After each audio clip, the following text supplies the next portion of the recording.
female folk singer is dead after she was attacked by a pair of coyotes. What is the monkey doing? Tell me what the monkey... He hit your face off! We actually have a trainer in the water with one of our whales. If I show weakness, if I retreat, I may be hurt, I may be killed.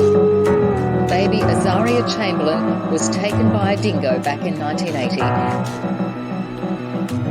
Well, hello there, boys and gals and my non-binary pals. Welcome back to Man-Eaters, the only true crime podcast on the internet where all the killers are real animals. Whether it's bitings, scratchings, maulings, or clawings, we're here to talk about it.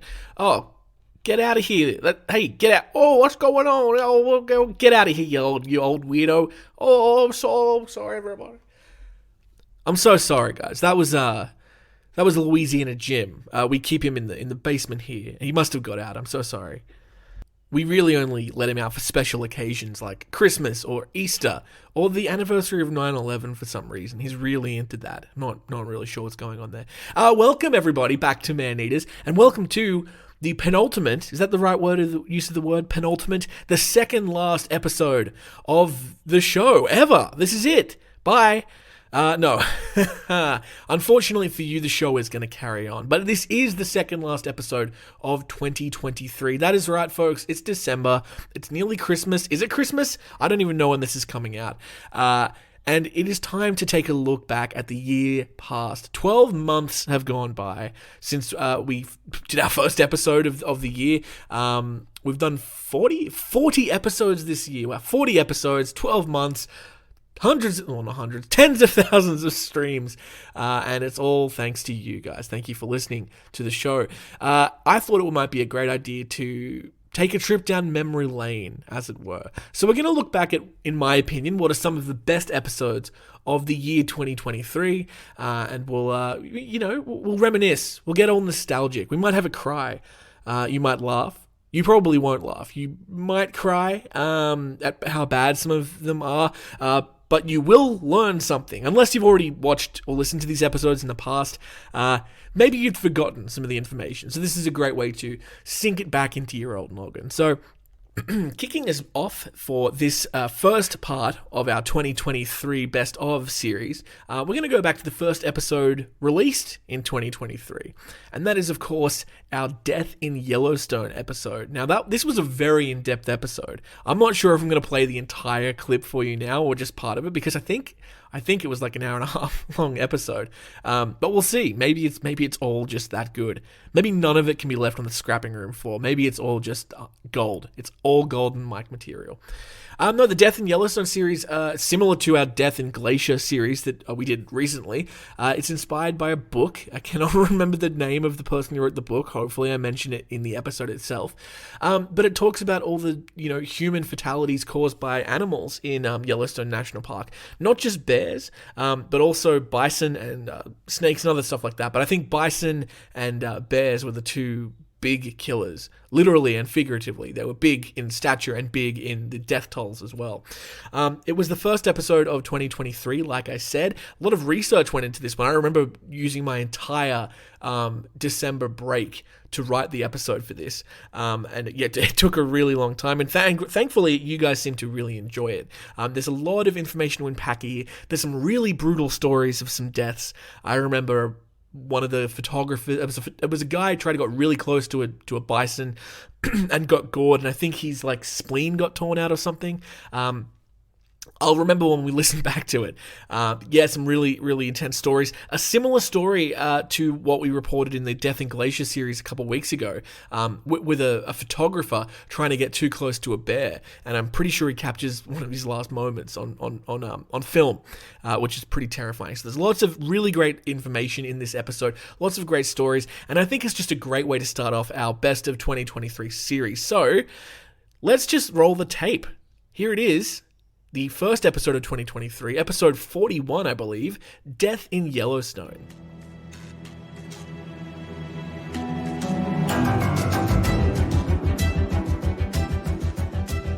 A child has died in a particularly horrible fashion in Yellowstone National Park. He went off the boardwalk at a geyser basin and fell into a boiling hot spring. Our hearts suffer with the parents. But we know there may be other deaths in the park this year from less rare instances such as bear maulings. Death is a frequent visitor in raw nature, and Yellowstone Park, despite the cabins and the roads, is raw nature. The park is the untamed, unfenced wildlife and the amoral energy of thermal wonders. It cannot be treated lightly when it erupts in death. We've seen other visitors in the park who left the paths and boardwalks. We've seen visitors in the park put their children on bears in order to take pictures. They were lucky. This park is not the Disneyland Rocky Mountain version, nor is it a zoo with moats and fences separating the wild and the domesticated. For all the trappings of men, it is wilderness. And the man who fails to accept it as such dies. Now, more money for rangers to enforce the park rules would help, but until that time, we urge all visitors and urge all Montana and Wyoming residents to warn visitors against and again to obey signs in the park and to remember that Yellowstone Park is wild. The park is raw nature, and it can kill. Billings Gazette, July 1st, 1970.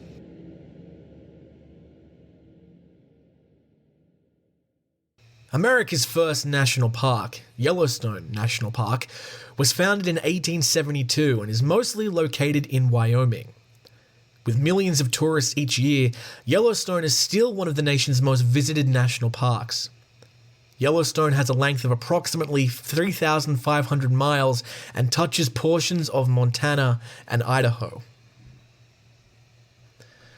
The largest concentration of geysers and hot springs on Earth are found in Yellowstone National Park, which is perched on top of a dormant volcano. Yellowstone National Park has over 50% of the world's hydrothermal features, giving the impression that the ground is on fire. Old Faithful, one of the most well-known natural marvels in the United States, is located in Yellowstone. The Yellowstone National Park is home to hundreds of species of Native American wildlife, many of which can and have taken human life. However, there are two animals that cause the most destruction to human life that live within the park. Both are near mythical figures in Native American folklore, and both are massive in size and power. I'm of course talking about bears and bison. We've talked about bears on this show in detail before, but this is the first time a major story has involved the bison, or the buffalo. So, today, with this story, we're going to start with the bison. Now, the book, Death in Yellowstone, posits that the American bison is a mythological figure to many Americans. Rather than viewing the buffalo as a real animal made of flesh and blood, people see it as a spiritual connection to the past, a symbol of a vanished history or a painting of a proud people. Many visitors to the park want to approach them to establish a link to their own frontier heritage. It's for these reasons that people seem to lose themselves around these animals and forget or straight up ignore the obvious dangers that they present. As of 2013, there have only been 2 confirmed fatalities of bison in the park. Compare this to 7 deaths from bears, and you could assume that bison are not the biggest threat to humans in the park.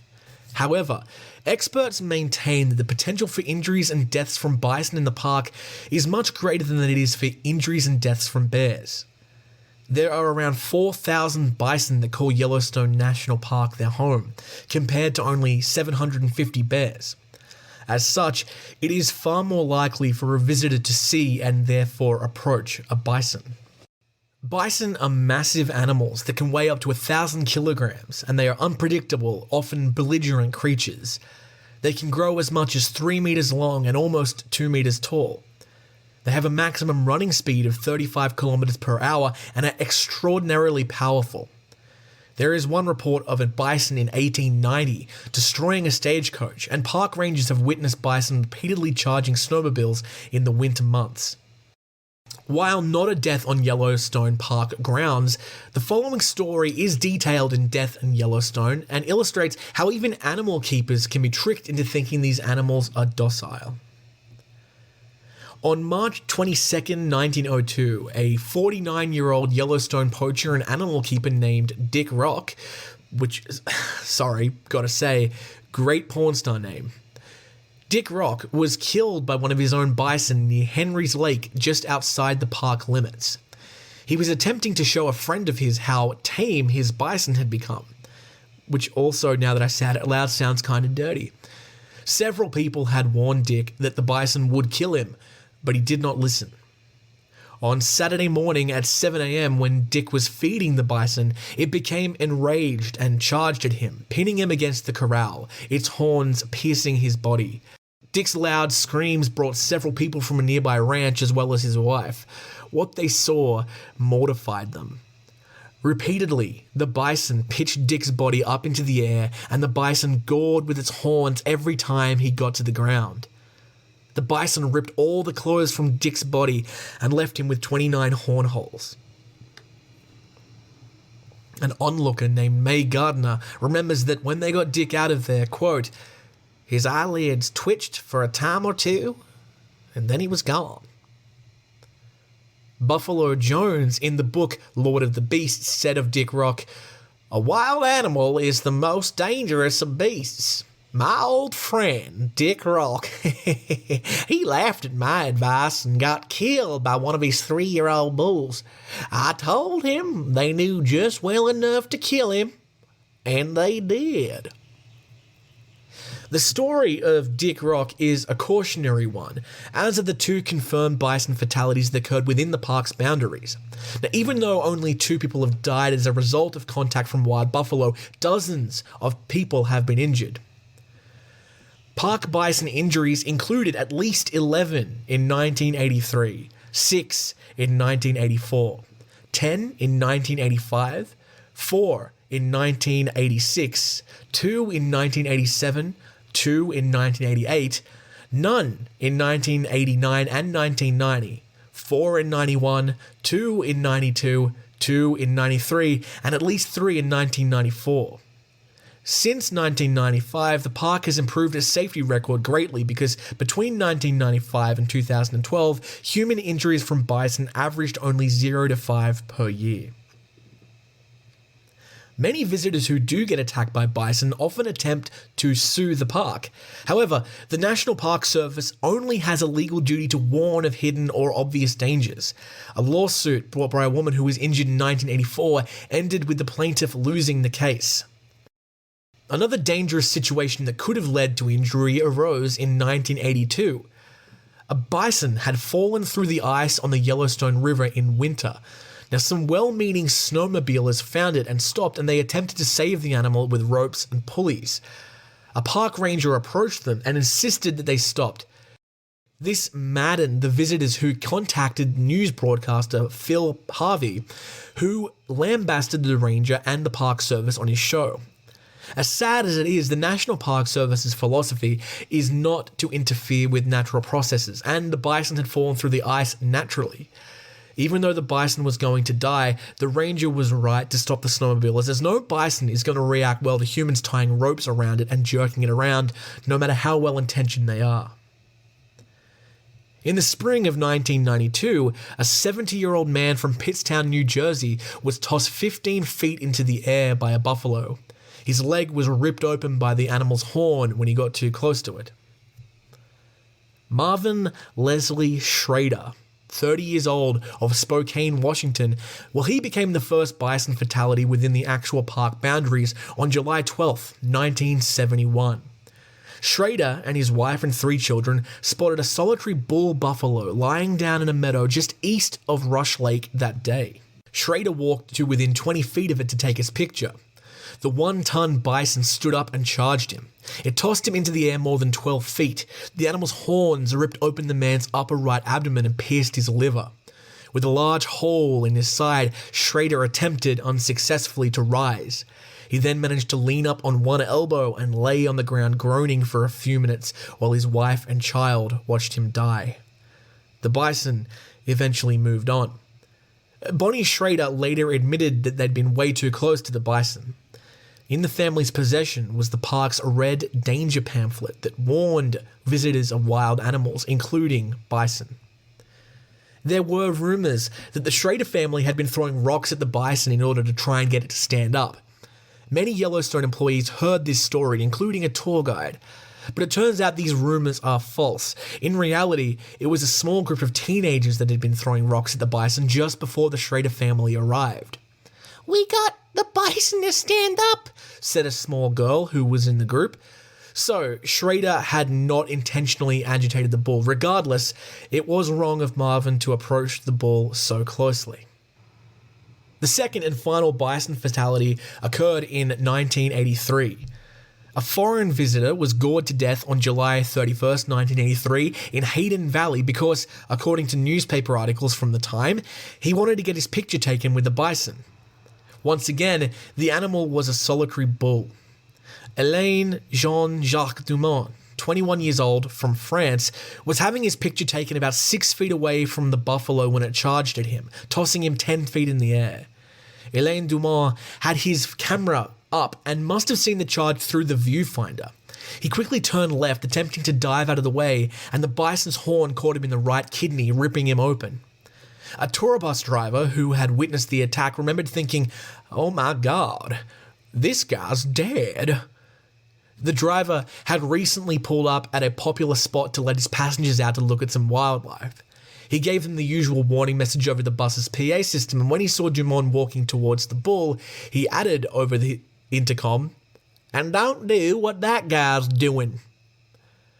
A group of Japanese visitors took Dumont to a parking area where a park ranger saw him. At this point, Dumont was conscious and even talking. The ranger, named Mike Paflom, stated that the Frenchman was partially eviscerated. Dumont kept stating, "I'm dying, I am dying." That's my French accent, but it sounds like Arnold Schwarzenegger. "Oui, oui, I am dying, oh no." 3 doctors treated Dumont. He had sustained a torn colon, punctured stomach, severely damaged spleen, and 4 broken ribs. Doctors believe that the spleen injury and resulting infection is probably what killed him in the end. Now, Dumont and Schrader are the only recorded fatalities from bison within the park, and Dick Rock was killed just outside the park's limits. However, injuries from attacks are abundant, and as long as people keep approaching them as if they're tame pets, they're unlikely to slow down. In 2022, dozens of people were gored by bison. First was a 25-year-old visitor from Ohio who was gored and tossed 10 feet in the air by a bison after getting within 10 feet of the animal on May 30th. The next incident took place on June 28, a week after Yellowstone reopened some portions to the public, when a 34-year-old tourist from Colorado was charged and gored near Giant Geyser. A day later, a 71-year-old visitor from Pennsylvania was gored by a bull bison near Storm Point at Yellowstone Lake when she inadvertently approached the animal. Yellowstone visitors should never approach bison or any wild animal. All Yellowstone animals are wild and potentially dangerous. We humans are only temporary visitors to Yellowstone, but the park is where the animals live. So, as the author of the book says, let's give them a break and give ourselves a break in the process, especially when the subject animal is a myth that can kill us. And speaking of other mythical animals, let's talk about bears. So, while injuries to people by bears are very common in Yellowstone, deaths are actually quite rare. In 1891, 2 large hotels in the park needed a place to throw their garbage, and so they created a nearby garbage dump. This attracted bears, and injuries started to occur. During the period between 1891 and 1973, 1 to 115 human injuries from bears occurred each year, mostly bitings or scratching. One of the earliest injuries occurred in June of 1888, when George R. Dow was chased by a grizzly bear. He attempted to climb up a tree to escape, but was grabbed by the leg and badly mauled. Another incident occurred in 1902, when R.E. Southwick attempted to pat a bear cub. Needless to say, the mother bear wasn't thrilled by this, and she tore him up. He was bitten a number of times, and the flesh was torn from his breast. One rib is broken, and it is feared his right lung is seriously injured. That's my impression of an 1888 doctor, by the way. Apparently, only Southwick's wife hammering on the bear with a branch saved his life.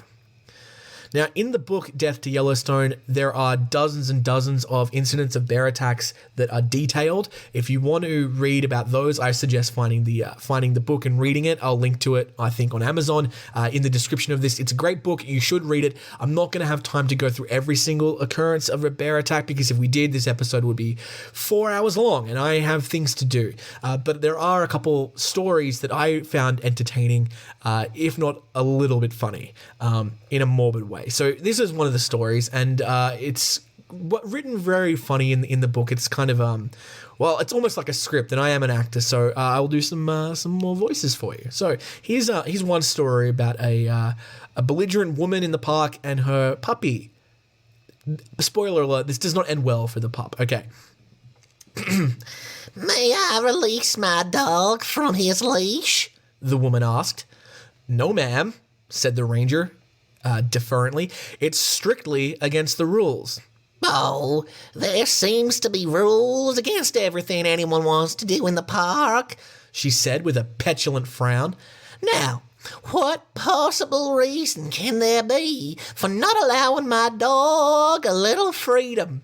Poor Vaughn has been tied up all day. The dog's name is Vaughn, if you didn't hear. The ranger's strict training kept him from saying what he wanted to, but his face reddened at her tone.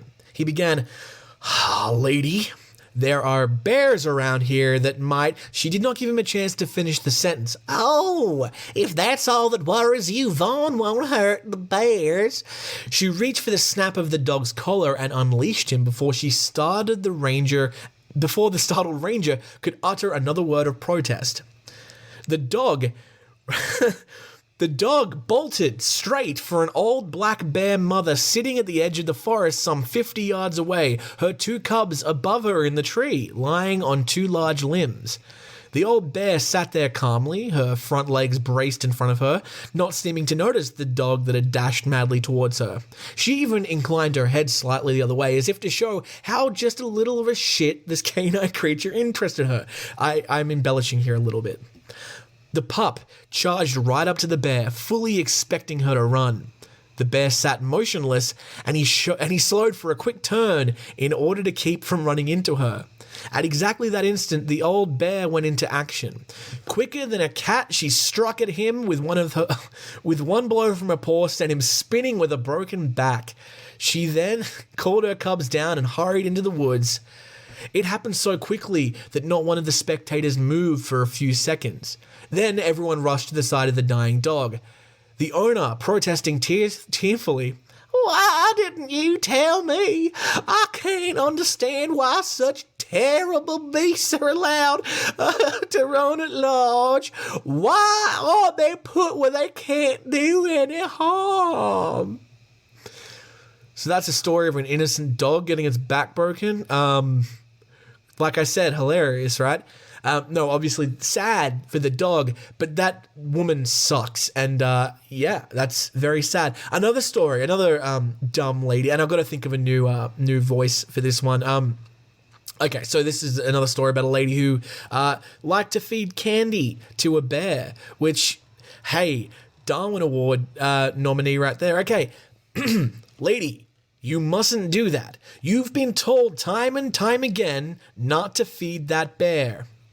Oh, he won't hurt me, replied the lady.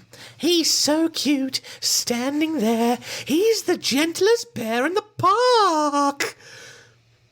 Yes, I know, asserted the ranger wearily. But even tame bears hurt people quite often. They don't mean to, it's always an accident, but the injury is just as bad. It's against the rules. Why can't you just obey the regulations? Oh, fuck the regulations! She actually said, bother the regulations, said the lady scornfully. You rangers! I've just gone back into the other lady. You rangers are always harping on regulations. This bear is hungry. Look here. I'll show you how eager he is to even get a small morsel of bread. The ranger shook his head. I really wish you would not feed that bear, he said, and rode away. without waiting for the lady to demonstrate how hungry the pet bear was. This ranger is awesome. He just fucked off. He just dipped on out. All right. Life was probably dull for this woman, staying up all day in a camp with nothing much to do but admire the scenery. When a car drove up a few minutes after the ranger had left, she called to the people. "Let me show you my bear's trick. He's just too cute for anything." They gathered around, and the woman held a piece of candy at a full arm's length above her head. The bear, a great black fellow, that's a weird way to write it, sure, rose on his hind feet and easily reached the candy. The woman backed away a few steps and offered another piece. The bear followed, walking on his hind legs, and took the candy as before. It was fun to make such a big fellow walk around and eat candy out of her hand. Everybody laughed and applauded. "Wow, such quaint creatures, these bears!" exclaimed one of the ladies. Oh, it's a lady. She can have that voice, it's fine. Exclaimed one of the ladies from the automobile party. "So tame and ever gentle." They watched until the lady tired of the game. She stood directly in front of the bear, facing him but offering no more candy. "Go away now," she ordered. "No more candy for you today." She did not move, and the bear dropped down on all fours. As he dropped down, he put out his front feet towards her, much as he would to a tree or any other convenient object to ease his descent. The woman screamed as his paws touched her shoulders. His claws, sharp as knives seeking support, ripped through her clothing and skin. They tore deep cuts, a foot long, across her breasts, and blood spurted from them. The woman fainted almost instantly. The bear backed away and disappeared in the pandemonium that ensued. One of the men ordered an ambulance by telephone. He then drove post-haste to a ranger station. There, the apprehensive ranger heard the old familiar tale. "Hey, something terrible just happened. A bear just tore the titties off a woman. He killed the bear.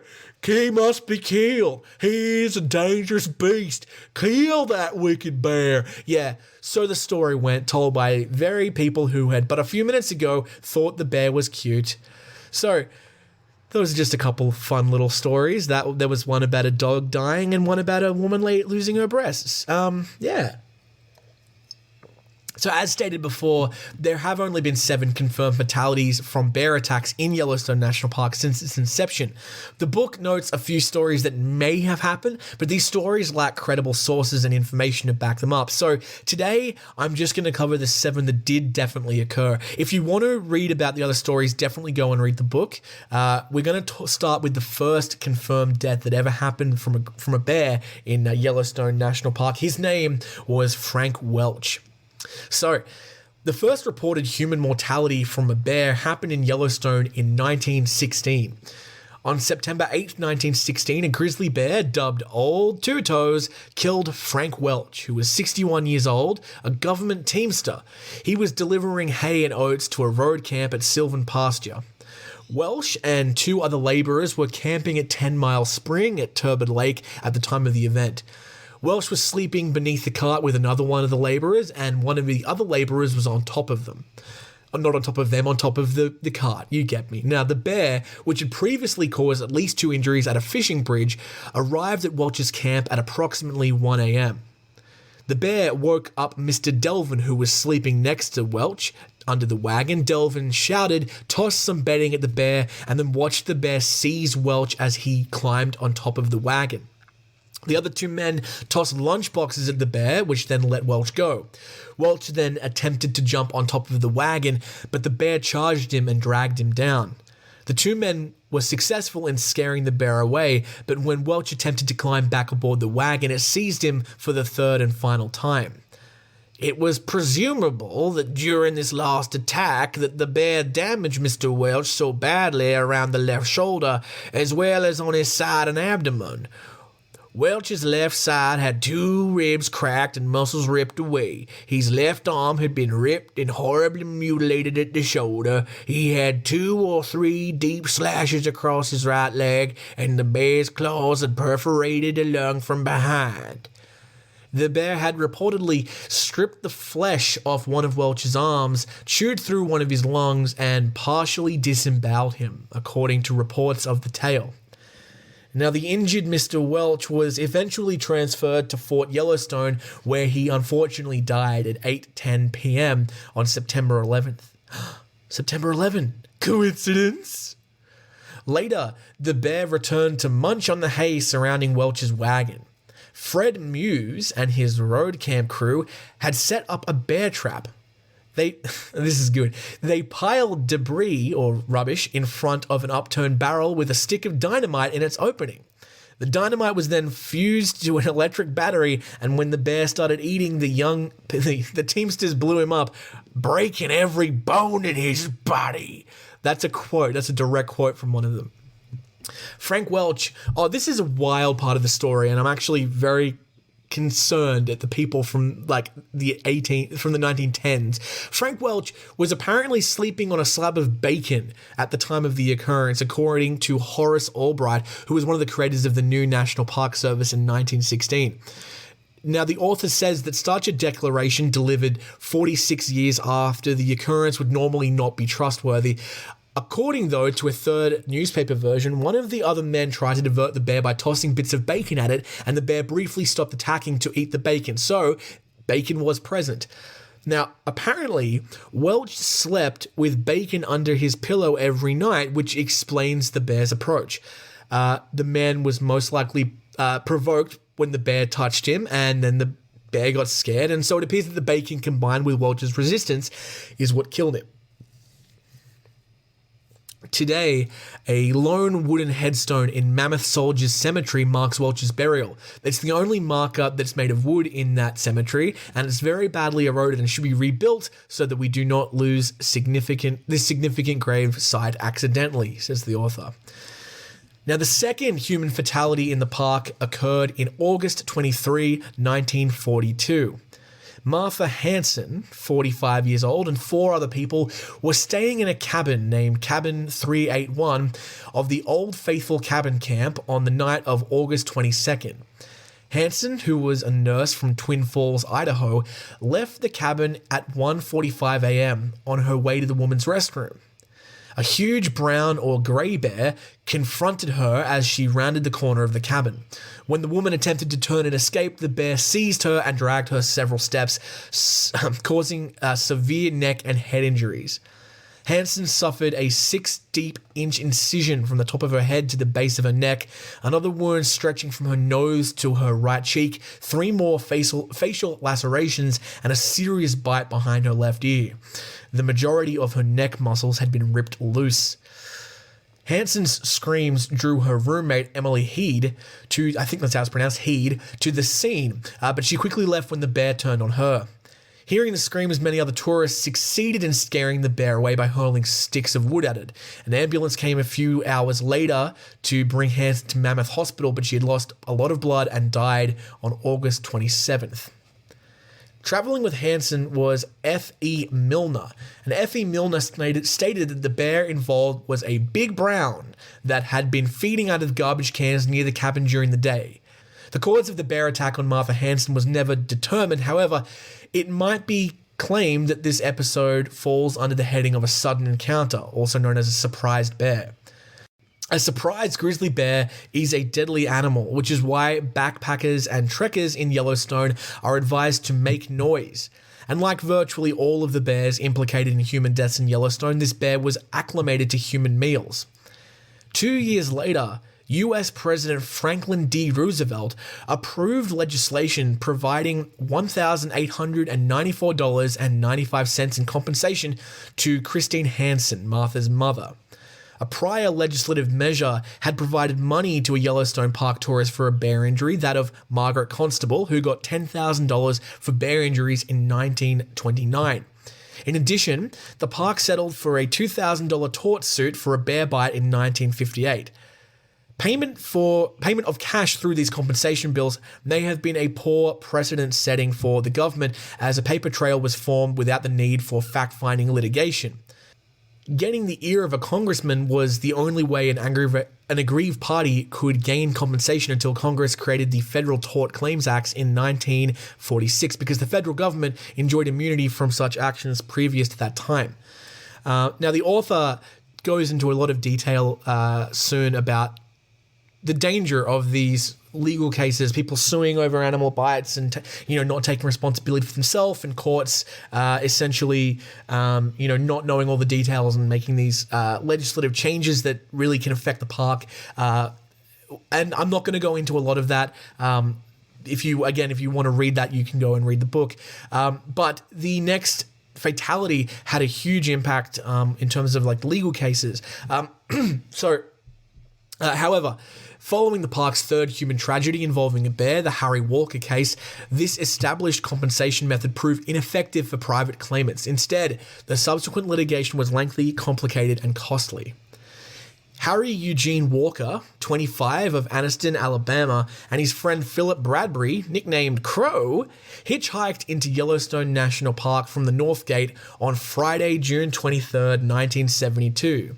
Vicky Schlitt, a Old Faithful Inn chambermaid, gave them a ride.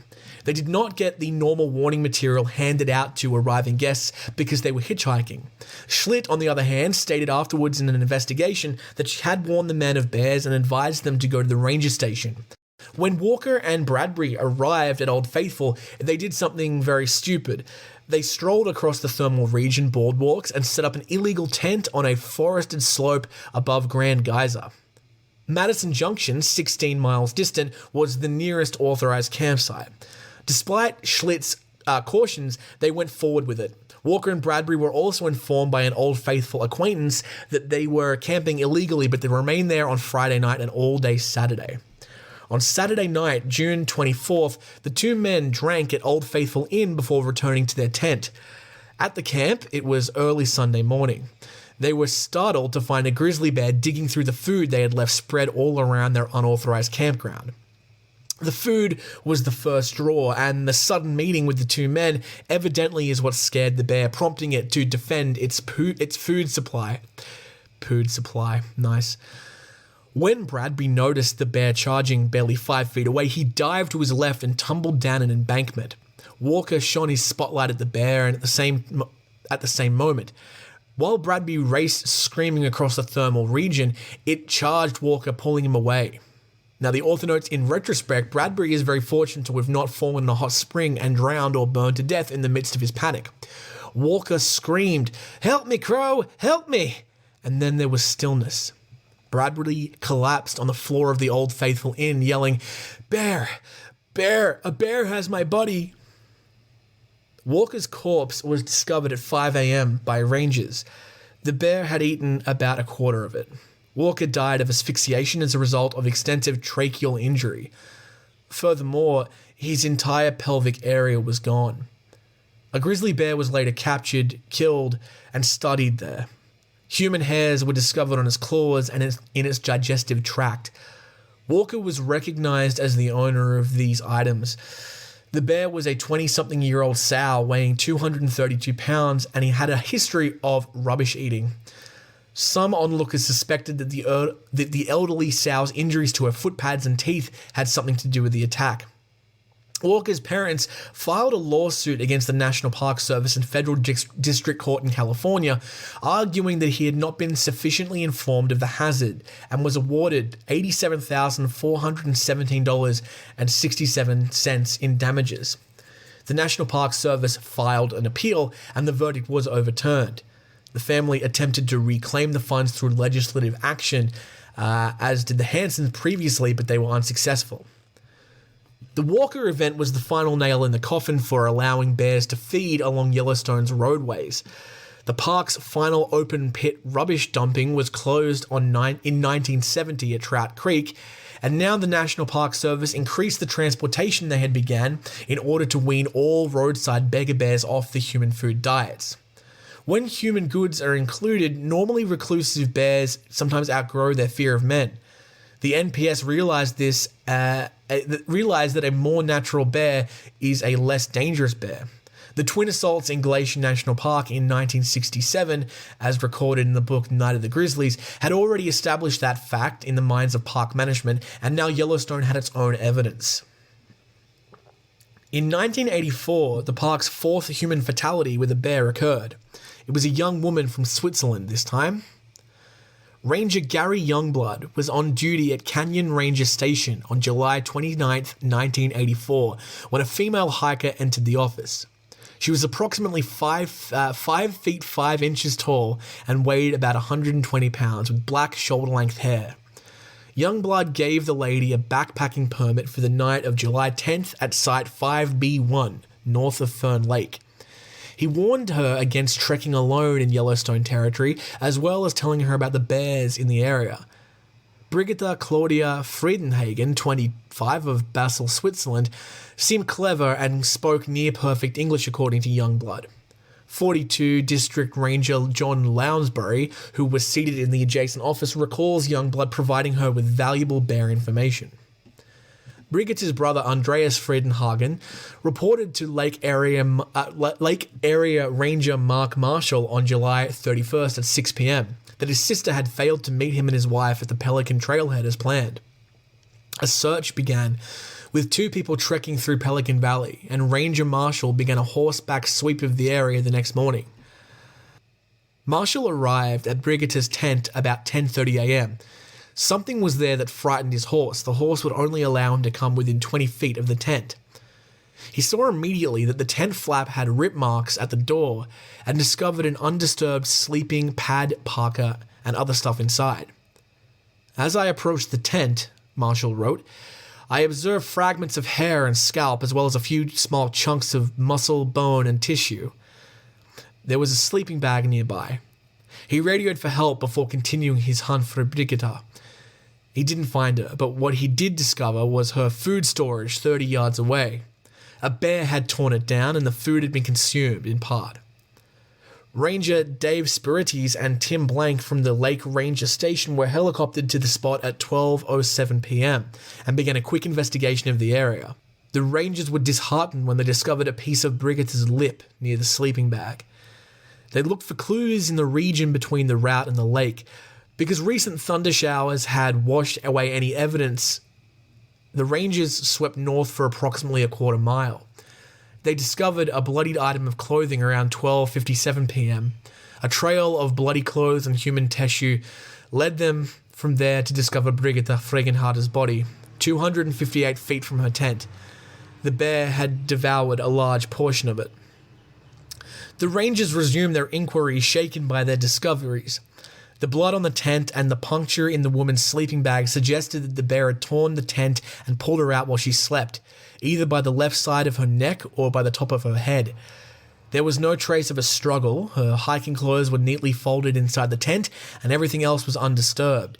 She either slipped out or was dragged out from her sleeping bag 6 feet outside.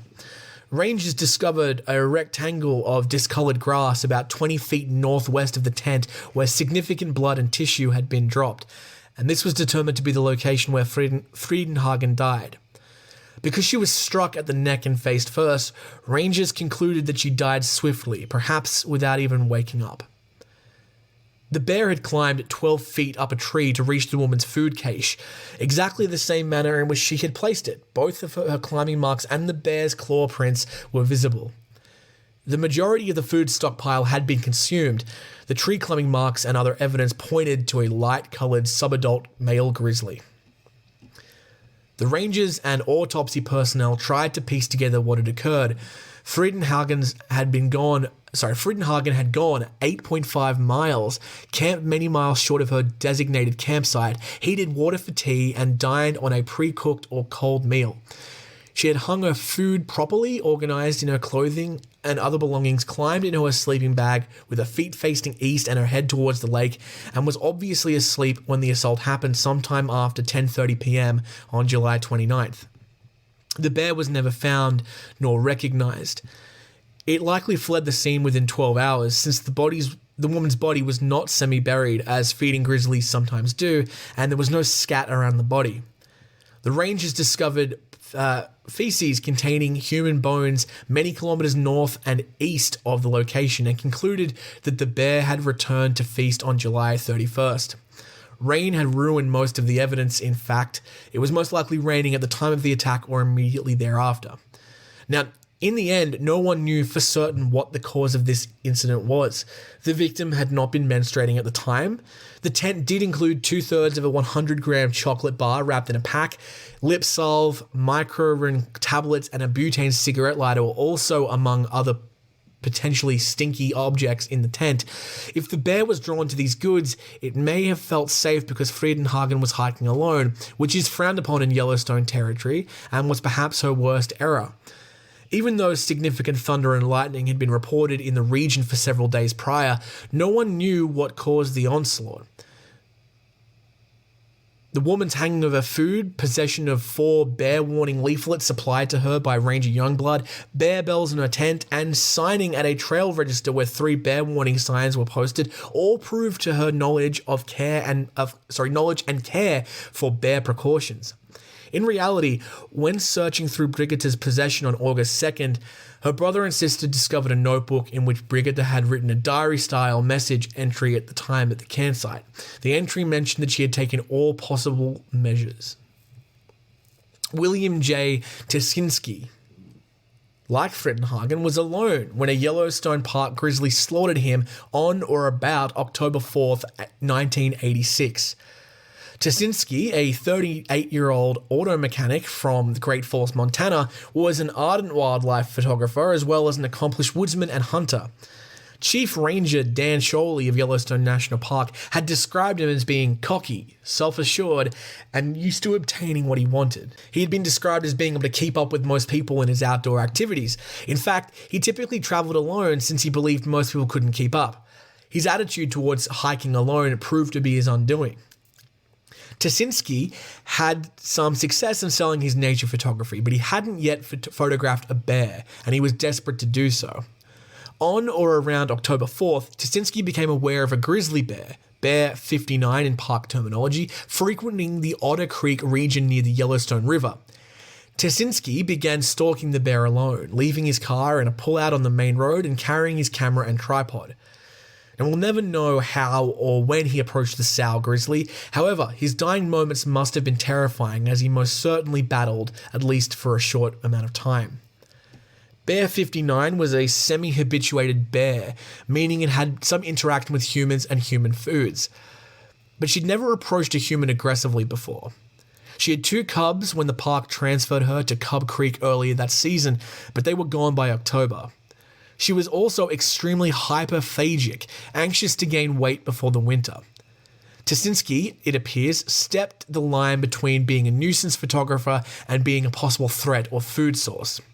Perhaps it was a surprise bear or an unusual case of predation. We just don't know. The park began checking on Tesinski after his blue automobile had been parked at Otter Creek Pullout for many days. Ranger Alice Seebecker, armed with a license plate, called Tesinski's Great Falls residence and discovered that he had skipped work. Ranger Tom Olive explored the area on horseback on October 6th, but discovered nothing. After speaking with bear expert Steve French, Ranger Jeff Henry determined that Bear 59 had been in the region at least since October 4th. Indeed, Jeff had seen her on October 1st at Lee Hardy's Rapids. Now, as a result, on October 7th, District Ranger John Lounsbury and Ranger Mona Devine, who was subsequently joined by Jeff Henry, Tom Olive, Dick Devine, and Joe Fowler, launched a serious search along Otter Creek. Mona Devine and John Lounsbury noticed Bear 59 eating something from the top of a small hill. Henry and Fowler followed them into the old Otter Creek campsite. Lounsbury recalls being on the ridge overlooking what we now call Tesinski Meadow with his binoculars. He immediately saw Bear 59 with a human limb in her jaws and a tennis shoe on it in the enhanced image. He recognized at this time that they had most likely discovered Tesinski. Jeff Henry spotted the legs on the ground via his rifle sight and realized the bear was feasting on Tesinski. Devine noticed it as well, and Lounsbury had previously noticed it. Because a grizzly was eating in the vicinity, the rangers were terrified. "Are you in a position to eliminate that bear?" said bear specialist Gary Brown over their radios. "Yes, we are," Lounsbury said. Brown issued the order, and Ranger Fowler shot the bear 2 times. The Rangers walked in the area, still armed with shotguns and rifles. Cautiously, Jeff Henry recalls a classic Karras feeding scenario with coyotes, ravens, and magpies all waiting on the outskirts for their turns. One of those ravens had croaked earlier, jolting John Lounsbury out of his daydream and forcing him to refocus on his surroundings. The gang entered a tiny field about a quarter of a mile from the main road and discovered Tasinski's remains. And remains is what they were. Tasinski's legs and pelvic regions were all that remained on the ground. His entire upper body was gone. Jeff recalls thinking it seemed as if someone had chainsawed him in half at the belt. Tasinski's camera and tripod were still lying out. The enormous amount of blood recovered later around the collars of Tasinski's jacket and shirt indicate that the bear had gone from his neck from the start. Tasinski's entire neck was gone, which is most likely the cause of his death and was allegedly inflicted as he escaped. Bear 59 probably didn't take too long to rip him up and bury portions of him nearby for later feasting. Tasinski's skull was recovered in a burial mound. Now, the camera footage had no bear image. Jeff Henry speculated from his knowledge that Bear 59 was wearing a radio collar that would have stopped Tasinski from attempting a turn headshot with the radio collar hidden. Furthermore, the tripod was angled down, as if the camera was pointing at somewhere between 12 to 15 feet away. Tasinski's camera also featured a small lens rather than a long lens. The final image on his film roll had been termed an unrecognizable black blob, probably an out-of-focus close-up of the Earth. Whatever he was focusing on, Henry, a seasoned photographer, says, it was not quite clear. What the Rangers discovered entwined on a sagebrush plant just above Tasinski's tripod was equally intriguing. It was a tube-shaped rubber elk bugle. Rangers discovered blood on its cord as well as blood on the sagebrush from where it had been grabbed. Kerry Gunther, a bear expert, believes William Tasinski may have sounded the elk bugle to persuade the bear to lift its head from foraging, causing the animal to rush. Back in 1986, it was not widely known as it is today that elk bugles can lead to bears, grizzly or black bears, to a predatory mode. Gunther adds, thus it is very possible that the elk cry placed the bear in a predatory mindset.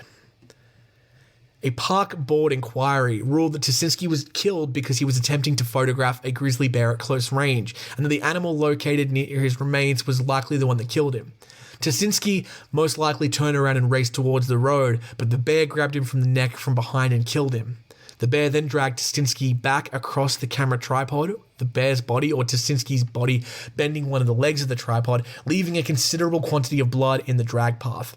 To Tasinski's last resting spot, according to Jeff, the bear had completed its task as one of nature's finest feeding machines. Following the death of William Tasinski in 1986, there were no further human fatalities from bears in Yellowstone National Park for the next 26 years, but individual injuries happened on occasion.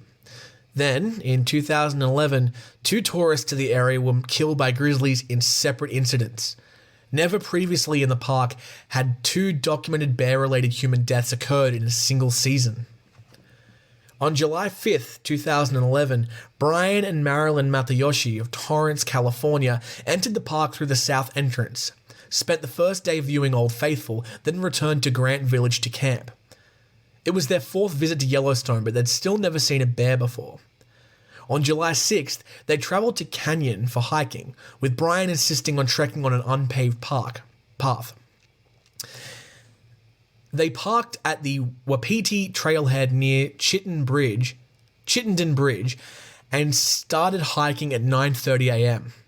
The temperature was in the mid-70s and the sky was largely clear.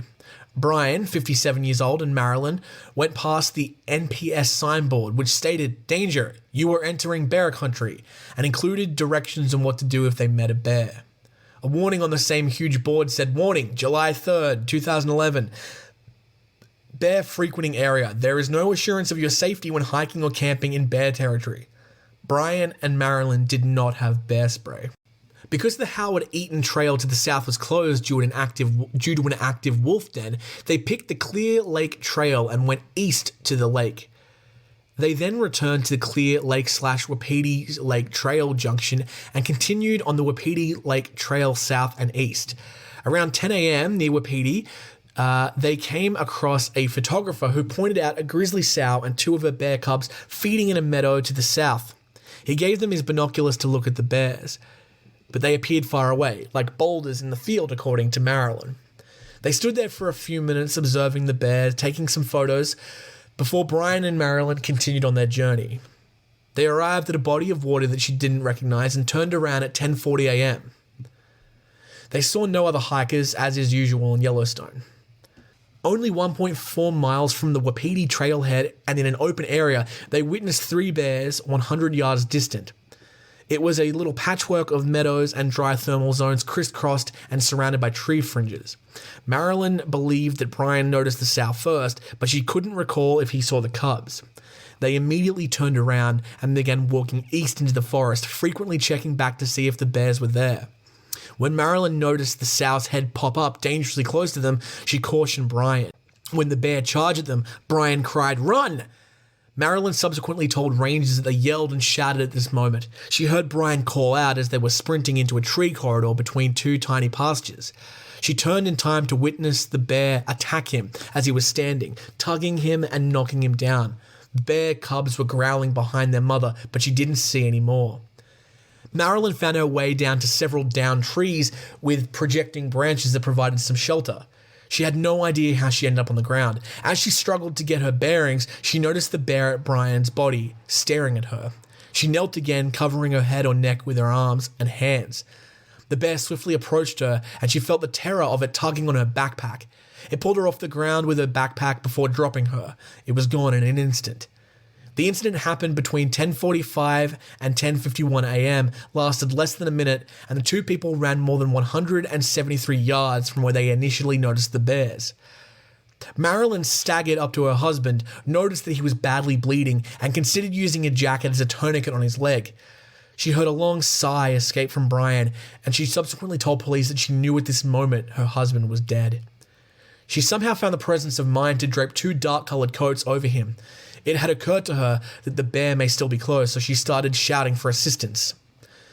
Other hikers in the area reported hearing the attack. 4 British hikers heard the bear roar, and male and female voices yelling and screaming to the west of where Brian and Marilyn were last seen. To their east, the photographer they had met earlier, who was now conversing with another father and 2 sons, heard a roar, followed by a man yelling quickly and then a lady crying. The roar, rage, and scream lasted for about 5 to 10 seconds, according to the photographer. Fearing for his 2 boys and hoping to use them to notify the rangers, the father handed them bear spray and sent them west towards the trailhead.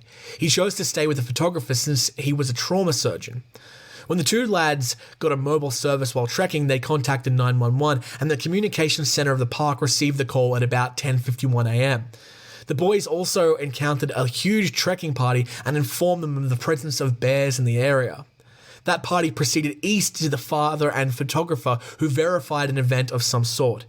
A bigger gathering of people moved towards the source of the sounds. Several members of the gathering screamed, asking if anyone needed assistance, and Marilyn responded, "Help! My husband is dead." At 11:15 a.m., the father contacted 911 after obtaining a mobile signal.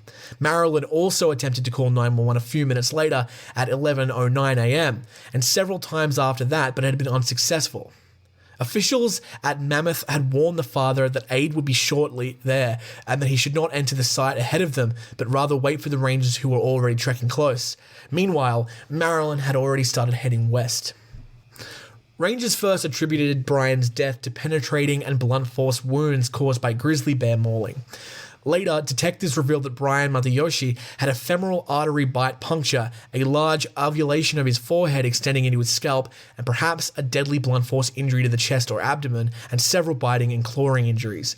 There was no autopsy, but a doctor informed one investigator that in 1 or 2 minutes, the person might bleed out internally from the femoral artery, the spleen, or the liver, or both. The blunt impact of the bear hitting Matayoshi and knocking him down to the ground may have been enough force for a fatal crushing injury to the chest or abdomen, he added.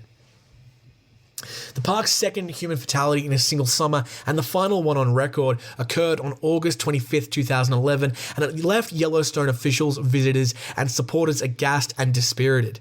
The usual media scaremongering occurred, with large headlines that made environmentalists fear for both the park and the bears. One of them read, "Another hiker found dead in Yellowstone after bear mauling, 1 month after park officials refused to hunt grizzly that killed a California man."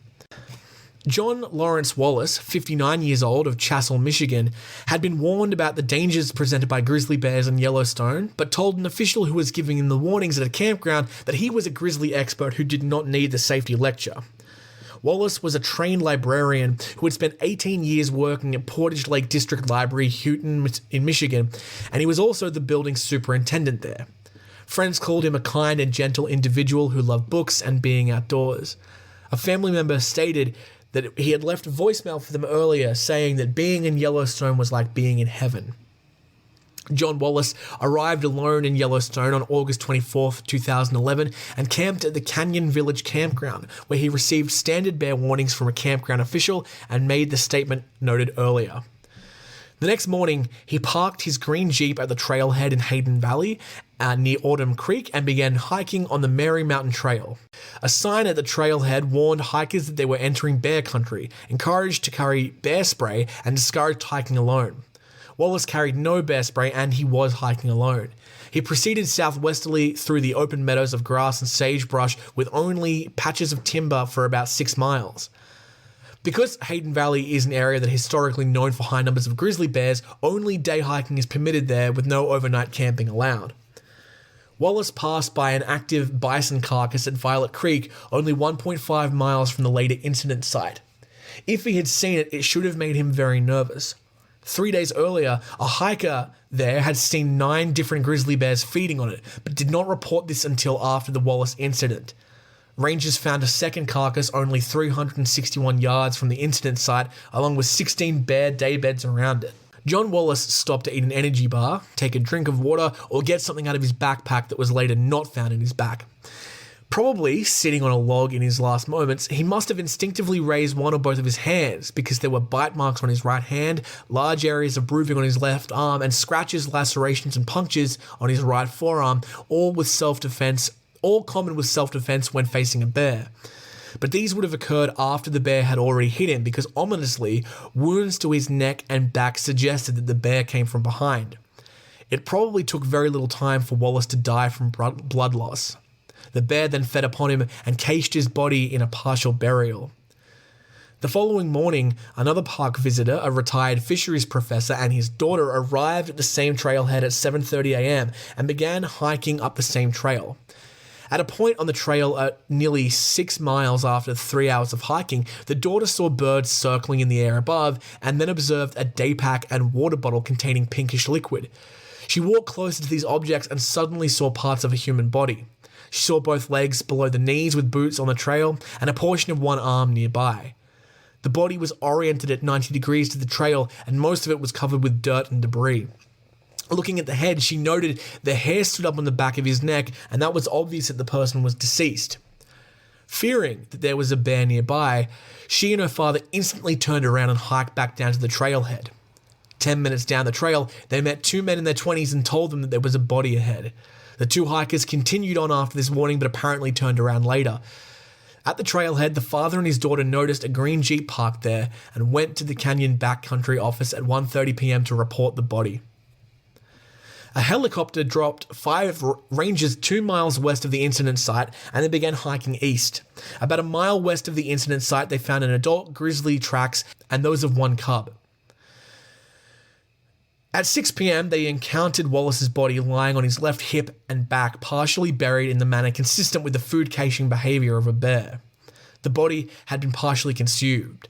12.5 meters to the southwest, the rangers found a large blood spot and a piece of boxer short next to the log Wallace had been sitting on, sans backpack, when he was surprised by his bear. To the west was a bloody trail in grass and bloody footprints on logs apparently made by at least one departing bear and probably also a cub. Spookiest of all were the fact that Wallace's orange backpack, rain jacket, long sleeve shirt, and lunch container were all on top of his body, apparently placed there by the bear in part of his caching activity. 2 water bottles, one empty and one 3/4 full, were also found nearby. The lunch had not been consumed, indicating the attack occurred during the morning of August 25th. A hard rain with hail that afternoon had obliterated much of the bear's tracks around the trail and probably a lot of the DNA evidence as well. The rangers collected hair for DNA analysis from the body, from broken branches on logs and nearby, and from the soil in the cache pile. They collected saliva from bite wounds on the body and collected scat from 5 scat piles, later identified as grizzly scat. Over the next 6 weeks, the NPS set bear traps in 10 locations, making 25 captures of 13 individual bears for examination and DNA analysis. Telling was the fact that DNA from 2 of the scat piles a few yards from Wallace's body matched that of the female bear and one of her cubs collected on July 6th from the death site of Brian Matayoshi. On September 28th, rangers captured a bear that they called the Wapiti sow and captured its cubs the next day. Its DNA not only matched that from the scat pile near John Wallace, but also matched hair stuck in Brian Matayoshi's sunglasses.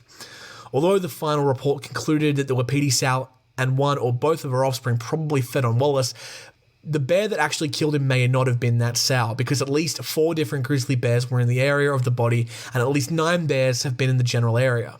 Nor was there any clear evidence as to whether the bear attack was defensive in nature. On October 2nd, 2011, rangers killed the 250-pound Wapiti sow based on 3 factors. 1. DNA confirmed that she and at least one of her cubs were present at Wallace's body. 2. She may have been the bear that attacked and killed Wallace. And 3.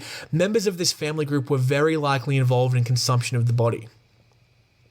The reasons for the 7 incidents are complicated and overlapping, insofar that we can never really completely understand the reasons for a bear attack. Yet concrete patterns do arise from these incidents. 3 of them, Hansen, Walker, particularly Matayoshi, and possibly Wallace, involved the bear being surprised, resulting in a sudden encounter. At least 1 involved getting too close and thus becoming a perceived threat to Sinsky or possibly Wallace, and 4 were probably related to bears' condition to human foods: Welch, Hansen, Friedenhagen, and Walker. Causation in the Friedenhagen event is difficult to determine. However, it may be entailed to a habituated bear, certain odors, and traveling alone. The Walker event might potentially have been caused by a bear defending its food supply, and the Welch and Walker bear attacks could have been responding to past injuries. Not only was there a surprise bear in the Matayoshi event, but there was also a bear defending her cubs. The Wallace event featured at least 2 of the big 3 threats, as well as hiking alone. Now here we see the rationale for the National Park Service's advice for trekkers about creating noise, aka don't hike silently, never approaching bears or other animals never hiking alone, and never feeding bears. Furthermore, when cubs or food sources are available, one must be extra cautious. The worst case scenario for a hiker in Yellowstone National Park who comes across a bear is that it's eating on a corpse and it has cubs. In this final scenario, they do not expect to see you back at the trailhead. The author ends the article on the bear attacks by asking, how does one avoid becoming the next fatal human death in bear country? And the answer is quite simple. It's by following all the regulations laid out by the experts.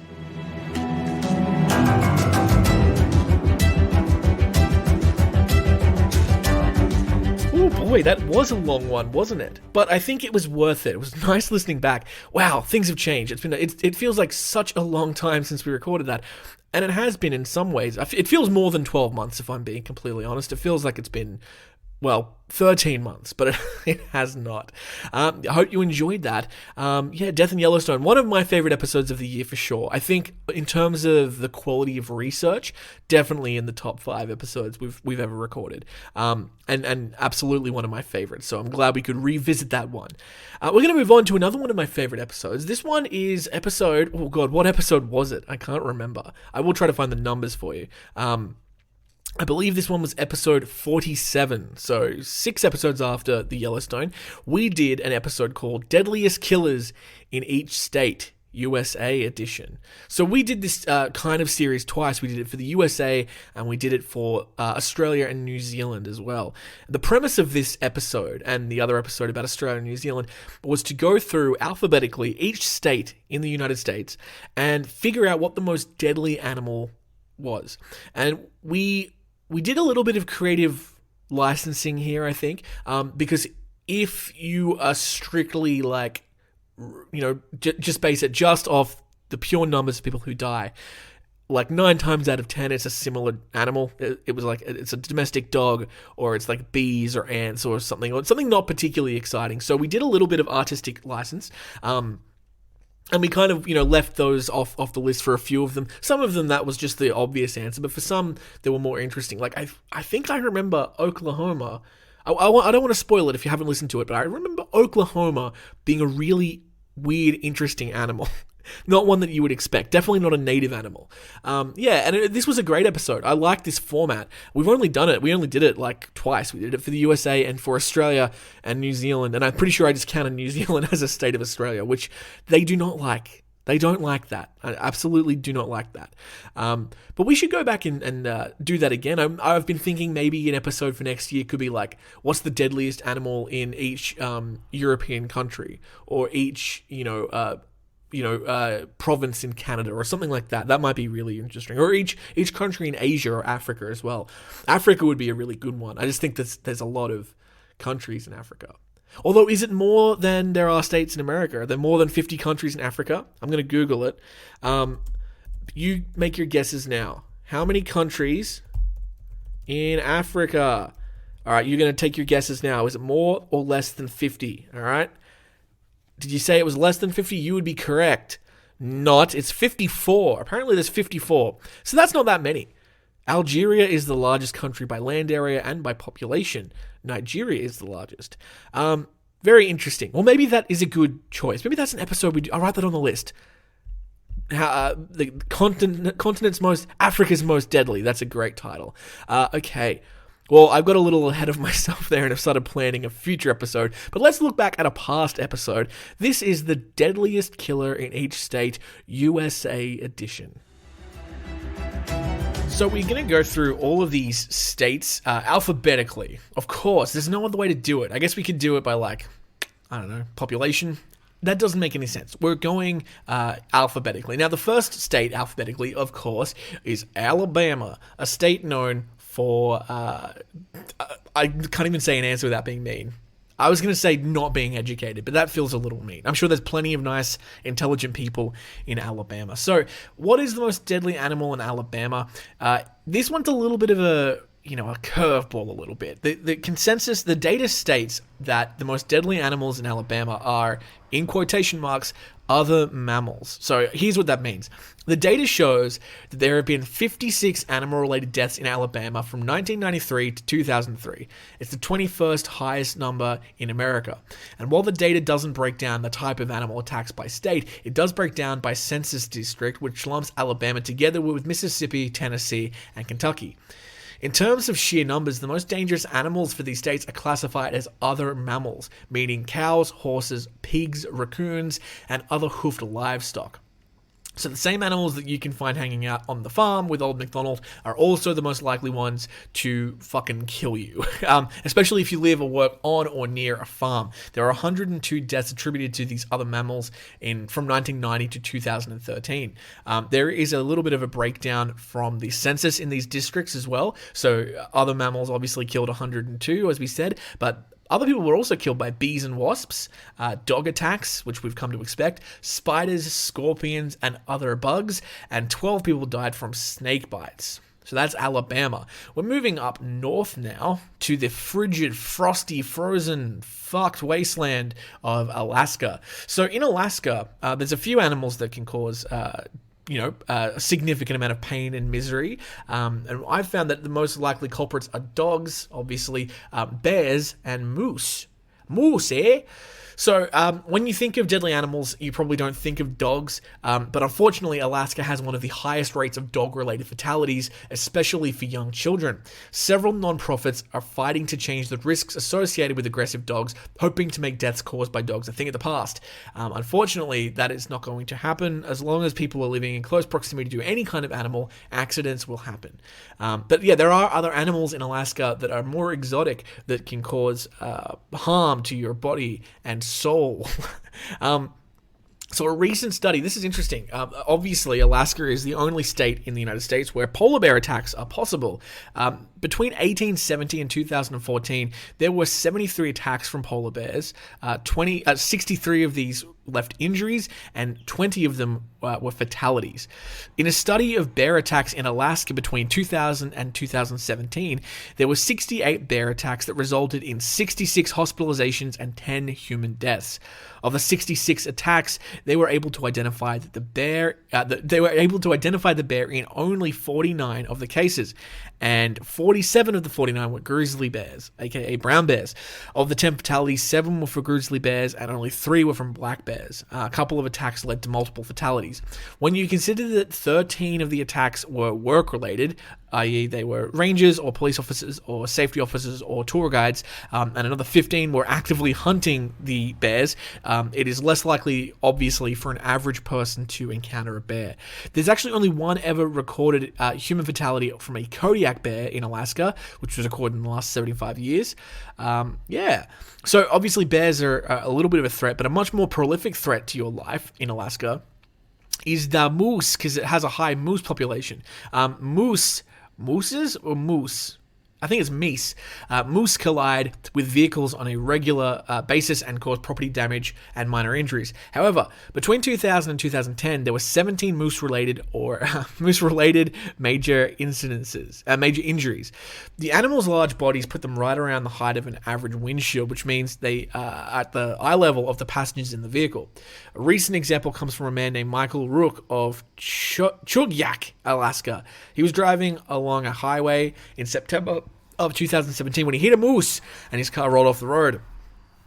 The man and the moose's body were recovered on a nearby bike path. So there you go. Alaska. Alaska sounds like a pirate word.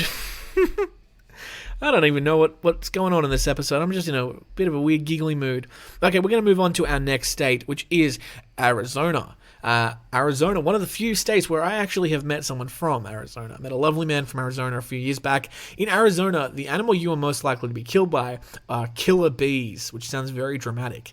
A study counted that 1,610 human deaths relating to animal encounters occurred in Arizona between 2008 and 2015.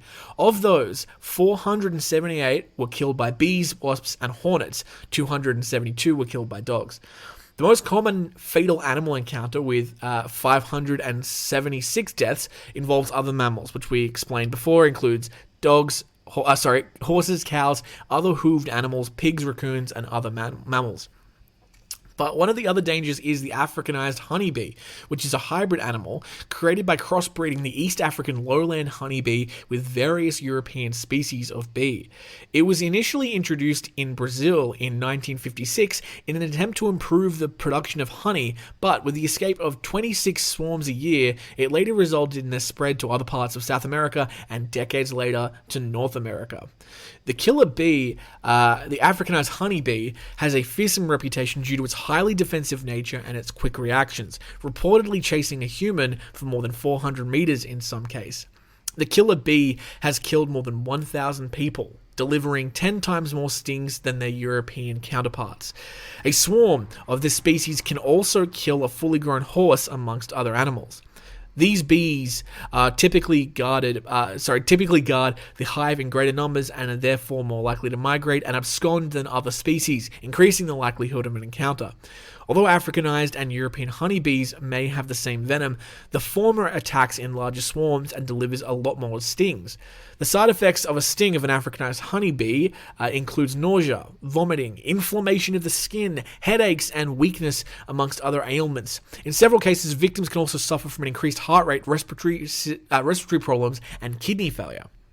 As well as in Arizona, the Africanized honeybee has also spread to Texas, Nevada, New Mexico, Florida, New Orleans, and many other southern states, with more discoveries being made in other parts of the country on a frequent basis. Yeah, count that as one of the animals I don't want to see ever, is a fucking Africanized honeybee. All right, we're going on to Arkansas. I believe that's how that's pronounced. Arkansas. I'm just kidding. I know how it's pronounced. For some reason, it's Arkansas, but I mean, it's an S at the end of that word, not a W. So tell me what's going on in America. Explain. In Arkansas, apparently bears, and this surprised me, I didn't know bears were a big deal in Arkansas, but apparently they are. The CDC lists Arkansas as a state where the most common animal-related deaths are caused by large mammals. Deer-related car crashes, common throughout the US, encounters with black bears or run-ins with cougars all prove fatal. The most likely culprit appears to be the black bear, but like most of the animals in the state, it is much happier to avoid humans rather than fight them. One black bear attack happened where a hunter crawled into a small cave without knowing what was inside. The startled bear, whose home he'd entered, bit him on the head, leaving him with non-life-threatening issues. The injuries, not issues. The hunter freely admitted that the encounter was on him, not the bear. Yeah, it's a stand-your-ground state, I'm pretty sure. Arkansas, the bear should have shot him. Okay. Moving on to California now. When I should say as well, when I was doing this, I kind of tried to guess what the animals would be with very little success. I thought California might have bears because I know there's some national parks there. But apparently the most dangerous animal in California in terms of fatalities are rattlesnakes. So although around 221 people are bitten by venomous snakes annually in California, statistics show that less than 0.5% of bites are actually fatal. This is due to the availability of antivenom. Some of the most common species in California are the Sidewinder, Mojave, and Western Diamondback rattlesnakes, which all sick names, guys. Awesome. Unfortunately, not everyone gets the antivenom in time. Paula Halfacre was camping with her friends in Southern California when she was bitten by a green Mojave rattlesnake while walking away from their camp. Knowing she needed help, Halfacre tried to get back to her friends but was weakened by the venom. When they found her, she barely had the strength to say the word snakebite. Although she finally made it to hospital, it was unfortunately too late and she passed away from her injuries and shortly after. Very sad. Moving up to Colorado, which is where South Park is, Colorado. By the way, Colorado, I think probably one of the states I'd want to visit the most in the US. It looks beautiful. But one of the things I'm not looking forward to seeing when I'm there are cougars. Okay, so Colorado. There has been little to no data compiled for Colorado regarding humans being killed by animals. This is surprising considering how wide of an array of dangerous animals live in Colorado. You could be gored to death by a mountain goat's horns, attacked by a cougar, bitten by a rattlesnake, or catch Rocky Mountain spotted fever from a tick, or be bitten by a venomous spider such as the black widow or the brown recluse. So while cougar attacks aren't extremely common, they are arguably the hardest to get away from all the state's deadly creatures. In the last 100 years, there have been 2 reported incidents wherein Colorado cougars killed people. In 1991, Scott Lancaster was attacked and killed when he was out jogging in the hills of Idaho Springs, Colorado, and a 10-year-old Mark Medema was killed in 1997 when he ran ahead of his family on a hike in Rocky Mountain National Park. Yeah, there you go. So I guess I should clarify, cougars are not the most deadly animals, but yeah, like I said, it's boring if it's just always a fucking bee or a mosquito or a dog. So yeah, okay, Connecticut, I believe, on the East Coast, and it's like one of those really wealthy states, I think. I have no idea about a lot of these places. So Connecticut is a relatively safe state to live in terms of animal attacks. The CDC did not have enough information from the state to include them in their report. However, rabid bobcats have known to be occasionally attacking unsuspecting Connecticut residents, which is crazy to me. Most of the time, bobcats don't act threateningly or aggressively towards humans, but that all changes when they become infected with rabies. 3 women in Connecticut were attacked by a bobcat who tested positive to rabies in January of 2017. According to the Connecticut Department of Energy and Environmental Protection, rabies is often the cause of bobcat attacks. Moving on to Delaware, and the answer for Delaware is apparently coyotes. Again, similar to Connecticut, the number of animal-related deaths in Delaware is too small to be reported by the CDC. However, there are still some creatures to be feared in this tiny little state. Coyotes, though not native to Delaware, have expanded their range into the state. So far, coyotes have had limited contact with humans, but they are very at home in suburban neighborhoods. This leads to attacks on pets, a lack of fear in human, and possible attacks on small children. They also can carry rabies, which poses a very serious threat to both people and pets.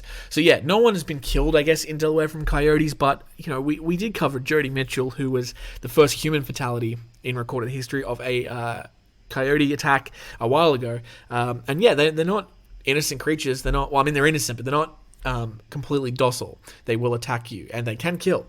We're going to Florida. Now, with Florida, I assume the answer had to be MAGA Republicans shooting you, but it turns out it's not that. It's alligators and mosquitoes. So, alligator attacks in Florida represent the majority of alligator-related incidents nationally, which doesn't surprise me because that's where all the alligators are. However, they are still exceedingly rare to occur. From 1948 to November of 2021, Florida's Conservation Commission reported 442 unprovoked alligator attacks and 14 fatalities statewide. People should be aware of safety signs in fishing and swimming sites where alligators may reside to stay safe. They have assembled a handy guide to cover the realities of alligator attacks in Florida, where they're most likely to occur, and how to be prepared should you encounter one of these creatures. So, yes, I obviously expected alligators to be the biggest killer in Florida. I'm sure you did too. However, they're not. The CDC actually lists non-venomous insects as the deadliest killer. Mosquito-borne illness plagues Florida in several forms. Diseases such as West Nile, East equine encephalitis, and St. Louis encephalitis have affected and killed both people and animals throughout the state. Even worse, diseases from other countries can spread to Florida through mosquitoes, which are then passed on to humans when they're bitten. These include, what's this? Chikungunya fever, dengue fever, malaria, yellow fever, and Rift Valley fever. The best way to prevent mosquito bites and to reduce their ability to breed are by wearing bug spray, using mosquito nets, and eliminating areas with standing water where they might lay their eggs. Okay, let's go to Georgia. I'm currently doing another watch through of The Walking Dead, so I'm well acquainted with Georgia. It's a very cool state. In Georgia, venomous snakes such as copperheads, cottonmouths, coral snakes, and timber, pygmy, and eastern diamondback rattlesnakes are the leading cause of animal-related deaths. In 2017, snake bites in Georgia increased by around 40%, according to Georgia's Poison Control Center, and a huge uptick blamed on a short and mild winter. There you go. Just a little bit of information there for Georgia, but it's snakes. It's them sticky snakes again. Moving on to Hawaii. Finally, we get a really exotic animal here. I'm going to give you a second to guess. What do you think the most dangerous animal in Hawaii is? It's the tiger shark. Finally, something really interesting. Okay, by the way, there is a very odd answer on this list, and I'm going to laugh when I get up to it because I remember it. Okay, so the tiger shark.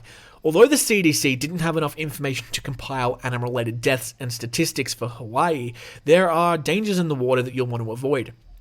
Tiger shark attacks have been on the rise, which some researchers attribute to the increased number of participants in water sports and aquatic activities. The highest concentration of tiger sharks can be found off the coast of Maui. More sharks gather there than on any other Hawaiian island. This shallow stretch of ocean shelf on Maui's coast is a perfect home for tiger sharks' prey, and a great place for sharks to breed and have their pups. Currently, there is no viable solution that could reduce the number of sharks around Maui or prevent swimmers from being attacked or bitten. I have a solution. Don't swim in the water. Okay. Yeah, cool. I was surprised to have sharks on the list anywhere. I thought that we might have sharks in New Jersey, because the New Jersey shark attacks, or they are prevalent in, I believe, California as well. But no, only Hawaii has sharks as their most deadly killer. Okay, we're going to Idaho. Idaho is a state where I know nothing about. I had no idea. I thought maybe it was some kind of weird native goat could be the answer, but apparently it's bears. According to the CDC report in Idaho, the type of animal most likely to kill you is a large mammal. The most likely culprit in this state is bears, as they are both grizzly and black bears present. Grizzlies are the more aggressive of the two, but both have been known to attack and kill humans.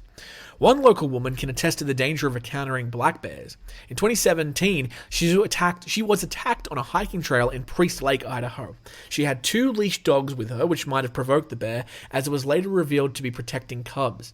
The woman needed 97 stitches, and her ear was almost completely torn off. Ugh. God. Yucky. Okay. Illinois. Only thing I know about Illinois is it's where Chicago is, so I had no idea. But apparently timber rattlesnakes are a big threat there. The timber rattlesnake can grow up to 5 feet, but do not be surprised if you find one in Illinois roughly 7 feet long. These venomous pit vipers do not prey on humans, but rodents, birds, lizards, and amphibians. However, the timber rattlesnake is dangerous if you plan to hike through Illinois' forest trails, especially in southern Illinois. However, they will not aggressively act if you do not disturb them. The timber rattlesnake is highly venomous with an extremely potent hemotoxic venom which can kill a human. Therefore, a victim should still consider this rattlesnake's bite dangerous and seek medical attention immediately. Also, when I was researching Illinois, a bunch of stories about like rabid coyote attacks came up, so that also seems to be an issue there. But I think that snakes are probably killing people in higher numbers. We're going to go to Indiana now. And Indiana is the first of a few states on this list where deer are the most dangerous animals. So the CDC lists being bitten or struck by large mammals as the most likely cause of animal-related deaths in Indiana. Deer are a very common problem. Collisions with deer usually result in the animal's death, but can also result in human fatalities. In 2016 alone, there were 14,000 deer-involved car accidents in the state of Indiana. That's huge. That's fucking a lot. That's a bunch a day. Deer are most active around dawn and dusk, times of low visibility when most people are heading to and from work. Officials urge residents to take extra caution on the roads. Yeah, deer in Indiana sound like kangaroo in Australia. They're very active around dawn and dusk, and they fucking jump at your car. Fucking hate kangaroos. No, I like kangaroos, but they are assholes. Okay, Iowa. Only thing I know about Iowa is the Iowa caucus is a big deal in your politics. According to the CDC's map, the most likely cause of an animal-related death in Iowa is being attacked by a large mammal. Again, for like the third or fourth time in a row. A deep study done by the CDC revealed that Iowa is one of 4 states that are home to 16% of all cattle operations in the US and 21% of the nation's cattle. Working with the livestock comes with significant risks, and there have been many farm and ranch fatalities over the last few decades. Many of the causes of death are listed as blunt force trauma to either the head or chest, often caused by getting trapped in enclosed spaces with cattle that are known to be aggressive. So yeah, cows. Imagine having cows as your deadliest animal. Pretty boring. But if you're Kansas, you don't have to imagine, because it's true for them as well. Cattle are also the most dangerous animal in Kansas. Kansas was included in the deep study done by the CDC, which involved 4 states that are home to 16% of the nation's cattle operations and 20% of the total herd in the United States. Most of the deaths caused by beef or dairy cattle are listed as blunt force trauma to the head or chest, and most fatalities occur when people get too close to the cattle. The majority of victims are men over the age of 65. There you go. We're going to go down to Kentucky right now. I have no idea if Kentucky is up or down from Kansas. I'm going to say it's down. It's down. And we're back to some, more exotic animals. The black bear is apparently the biggest threat in Kentucky. The CDC claims that in Kentucky, the animal that is most likely to kill you is some type of large mammal. There are a few options in Kentucky aside from the poisonous spiders and venomous snakes that also call the state home. Although deaths are uncommon, black bears, mountain lions, and deer all pose a threat to humans. However, the first mountain lion sighting since the Civil War took place in 2015, and the cat was shot soon after being spotted. That is a very American thing. That's a very American sentence. I'll just say that. Okay, Louisiana. This is how you do a Louisiana accent. No, it's not. Louisiana is another one of the states where bees, wasps, and hornets play a very big threat. The CDC study lists the animal most likely to kill you in the state of Louisiana as flying, stinging insects. Hornets and wasps are a big concern in Louisiana, in part due to their ability to sting repeatedly without losing their stinger. Bees, on the other hand, die after one sting since their barbed stinger is pulled out of their body. One exterminator got a little bit more than he bargained for in a shed in Patterson, Louisiana.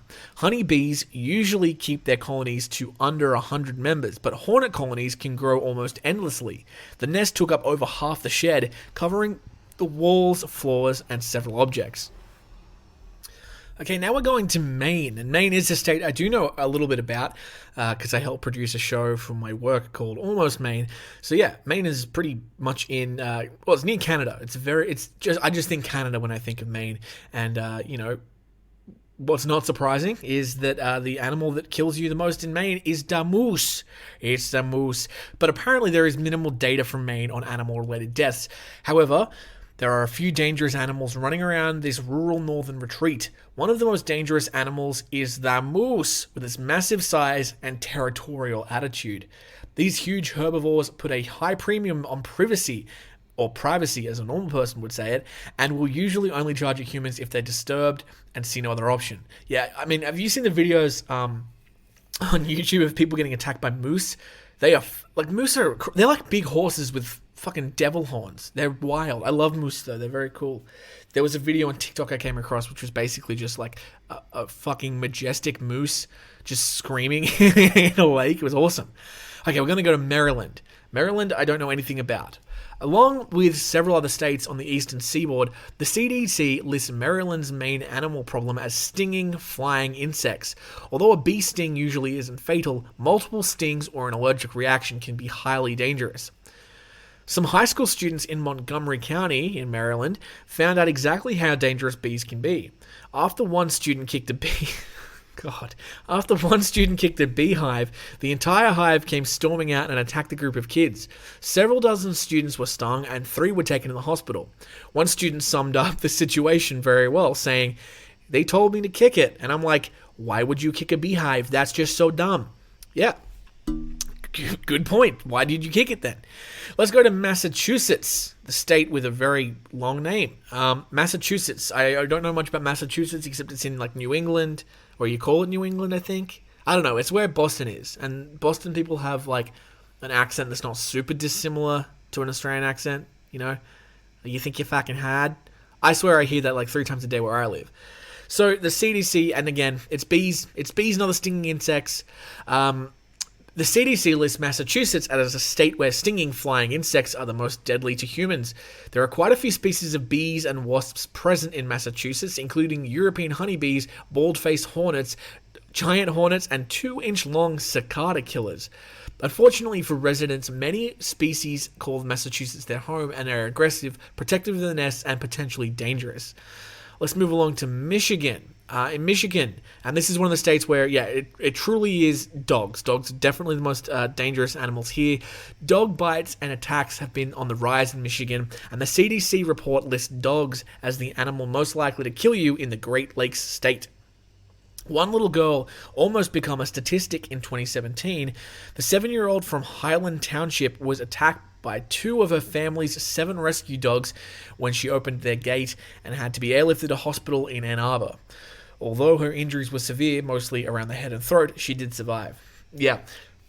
I mean, if you listen to the last 3 episodes, you know it. She nearly was on that list. If you want to hear about more dog attacks, go and listen to the last few episodes of this show because, yeah, it was all dog attacks, man. Crazy stuff. How good is water? Okay, Minnesota. We're talking about deer again. How many more states do we have? We're in the M's. Are we halfway done? Jesus. Is this going to be another 2-parter?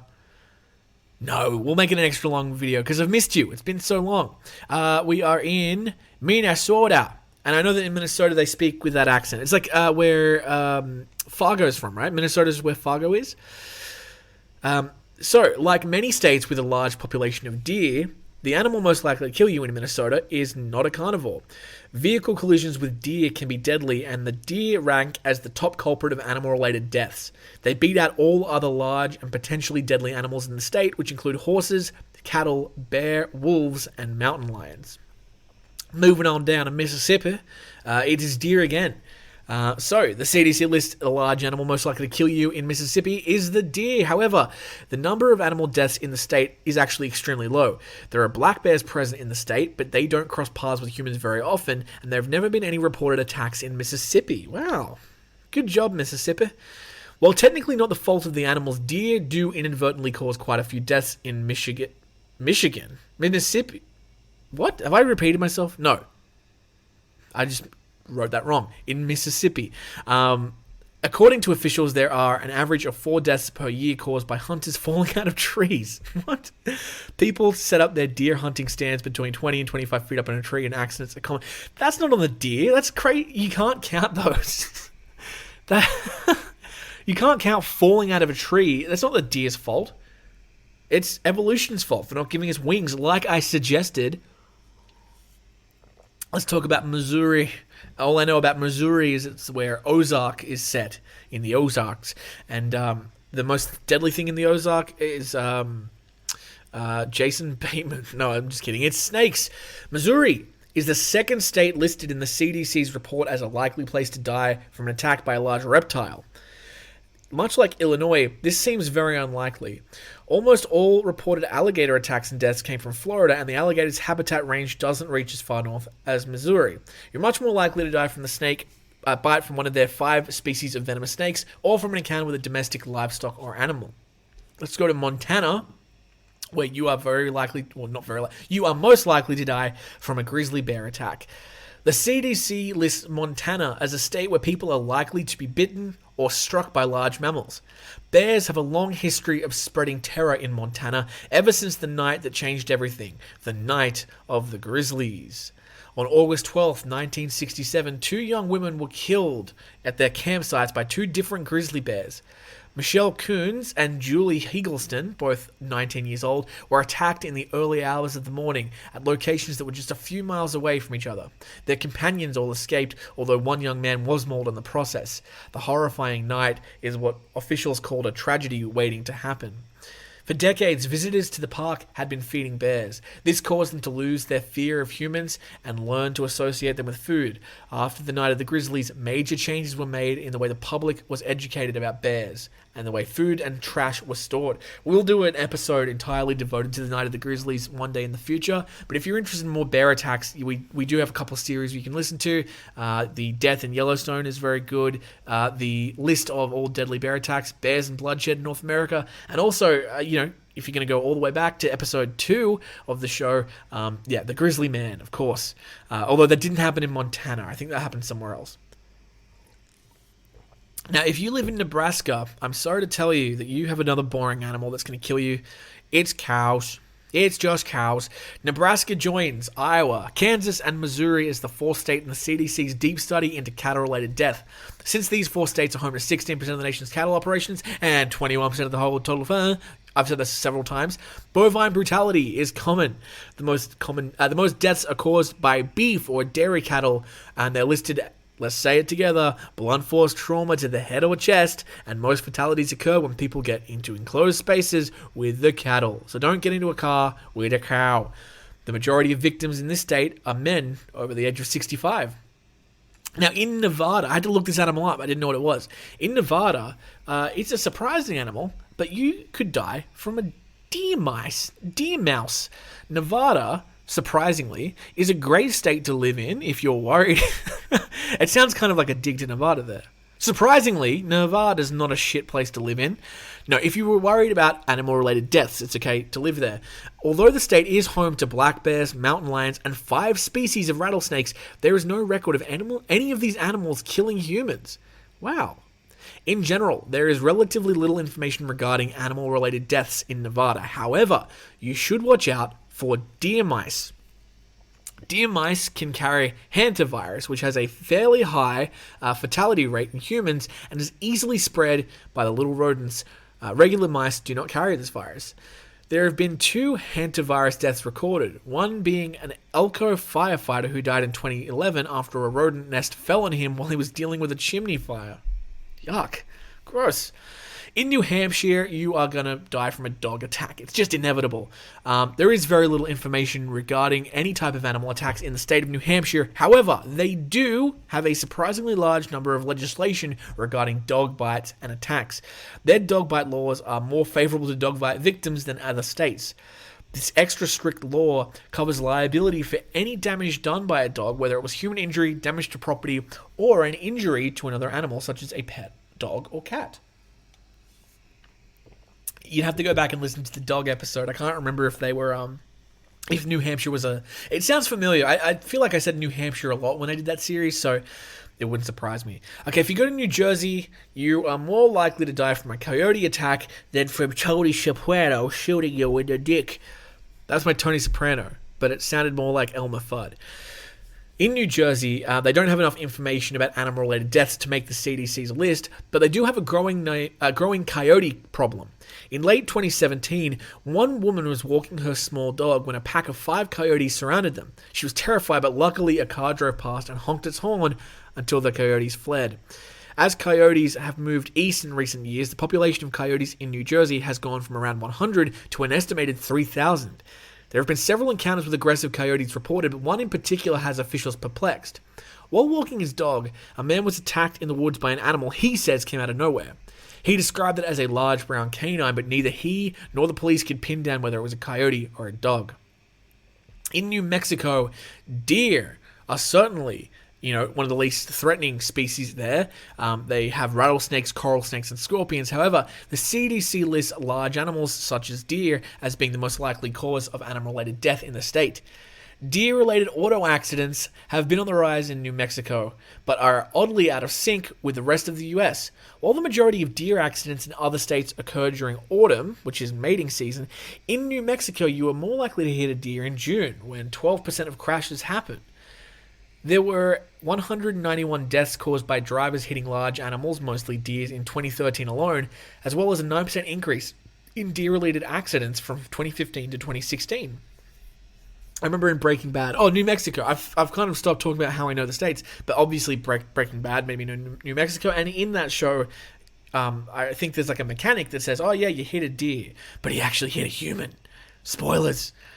In New York, so New York is a very urbanized state, obviously, so you're not going to get attacked by many bears or cougars there. Unfortunately, dogs do kill quite a few people in New York City and New York. The CDC lists dogs as the most dangerous animal in New York. There have been numerous attacks in the state, and a small amount of them have been fatal. Recently, the death of 65-year-old Daisy Bradshaw caused a stir in Staten Island. 2 of her daughter's dogs attacked her in her own home. Bradshaw's daughters and the dogs have been living in her basement, and the daughter believes that Bradshaw went into the apartment to turn off a light. In a shocking turn of events, Bradshaw's daughter actually went to court and blamed her mother for her own death, claiming that she'd scared the dogs by coming into their space. I got confused and I thought that she'd come back to life and been sued.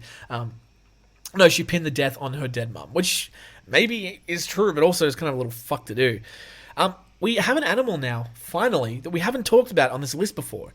In North Carolina, the beautiful state of North Carolina, there are many culprits that could be the cause of your death in North Carolina, but the CDC has indicated that the most likely cause of animal-related death in the state is contact with venomous arthropods. The scariest North Carolinian arthropod is the fire ant, which has a painful bite that can send people into shock and potentially give them heart attacks, killing them. North Carolina is one of the 14 states that is currently suffering from a fire ant infestation, where the chance of being bitten each year by a fire ant is reported to be 30 to 60% a year. Now, we don't have fire ants in Australia. We have bull ants. My parents used to make me call them bully ants because they bully you. And apparently the sting of a bull ant is nothing compared to a fire ant. So I cannot imagine the intense pain that is caused by one of those animals. Let's go to North Dakota now, an animal that has not been on this list before, but we have spoken about in great detail in the past, the bison. North Dakota has minimal data relating to fatalities caused by animals. There are, however, a lot of bison attacks. In mid-2017, a 65-year-old Alaskan hiker was gored in the thigh by a bison in Theodore Roosevelt National Park. When he encountered the huge beast on the trail, he attempted to give it a wide berth. It apparently wasn't wide enough, and the bison charged him and slammed him into the bushes, knocking him out. When he came to, he realized he had a large gash in his leg and managed to slow the loss of blood with one of his socks until other campers heard his cries for help. And if you listen to our Death in Yellowstone series, you know that bison attacks are no laughing matter, and that guy is quite lucky to be alive. In Ohio, I'm just going to skip through this one. Thoughts and prayers to the Ohio people affected by that train derailment from a few weeks ago.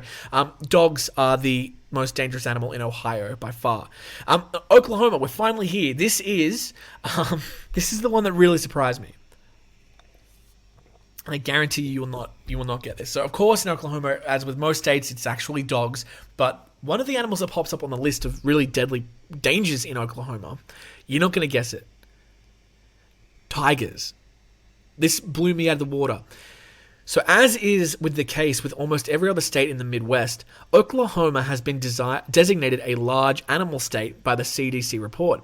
And like many others, the highest risk comes from road collisions with deers that are potentially fatal. However, Oklahoma also has an interesting habit of not being able to keep tigers contained. There have been multiple instances over the last few years of tigers and other large exotic species escaping, whether it's during a tornado or due to a faulty fence. So apparently, tigers can be more dangerous than, or obviously tigers can be more dangerous than deer, and if there are enough of them, they can cause a real problem. And surprise, surprise, Tiger King was set in Oklahoma. I did check that out. And from that documentary series, we did learn that, like America, and particularly southern states like Oklahoma, they have a really bad, they have a lot of laws, or they have a lack of laws that stop you from owning exotic pets, such as tigers. There are more tigers in captivity in states like Oklahoma than there are in the wild in countries like India. It's a pretty sad fact. We're near the bottom of our list, guys. We only have Oregon, Pennsylvania, Rhode Island, South Carolina, South Dakota, Tennessee, Texas, Utah, Vermont, Virginia, Washington. There's a lot of states left. What am I talking about? Let's power through. Let's power through them. What time is it? How long have we been going for? A while. Wow, okay. Let's just power through and we'll only stop if it's interesting. In Oregon, it's bees, wasps, and yellow jackets. In Pennsylvania, it's dogs. In Rhode Island, this is the first one on the list, it's spiders. Rhode Island doesn't have enough data for the CDC to crown an animal killer, and it isn't really home to too many dangerous animals. But however, you might encounter a black widow spider. They are uncommon, and there is an antivenom to treat them. So Rhode Island, spiders. In South Carolina, you're likely to die from wasps and hornets. In South Dakota, large mammals such as elk, coyotes, badgers, deers, and even porcupines can kill you. But of course, the largest and most dangerous is the American bison. In Tennessee, the most dangerous animal and most likely to kill you is a brown recluse spider. In Texas, same as the state we talked about before, raft-building fire ants. So this is interesting. Texas is one of 2 states with a venomous arthropod danger, according to the CDC. It is one of the states in the South that is experiencing increasing problems with invasive fire ants whose bite is painful but rarely fatal. They are the most dangerous to individuals who have allergies to their venom, much like the people who are allergic to bees. During Hurricane Harvey, videos showed ant colonies floating on the floodwaters, and they caused a bit of a panic for good reason. When a fire ant colony finds something dry, they will climb it, even if it's a terrified person. They develop this technique in the native Amazon rainforest and stick together using their hooked legs and the wax on their bodies. The recommendation for Texan residents and anyone who encounters these floating horrors is to use dish soap to break up the wax on the ants' bodies and to drown them, which seems mean. In Utah, you're likely to die from deer. In Vermont, which is where Bernie Sanders is from, I think. Oh, he's from New York, but he represents Vermont. Moose presents a clear and present danger. In Virginia, it's deer. In Washington, it's bees and wasps. In West Virginia, it's snakes. In Wisconsin, it's mosquitoes. And in Wyoming, ending on a good one, Wyoming, grizzly bears are the most common dangerous animals in Wyoming. There are an estimated 700 grizzly bears that live in Yellowstone National Park. And there you go. We powered through at the end there because we were taking a while. But yeah, that is the list of the most dangerous animals in each state.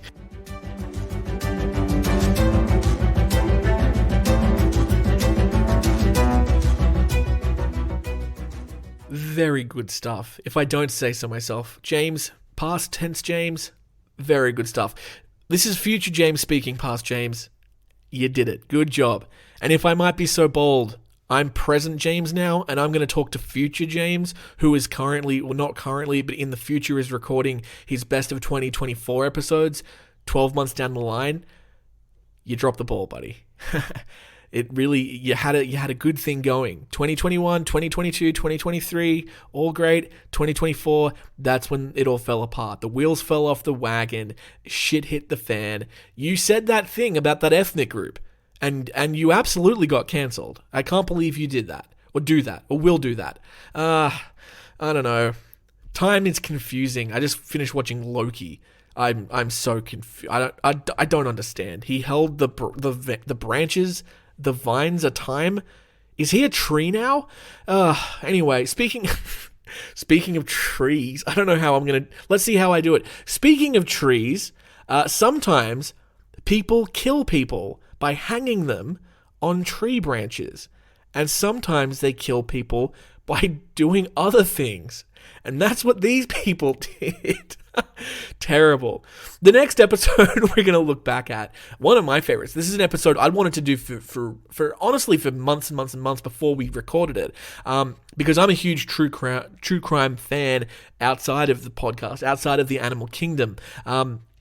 So I wanted to do a little bit of an investigation on serial killers.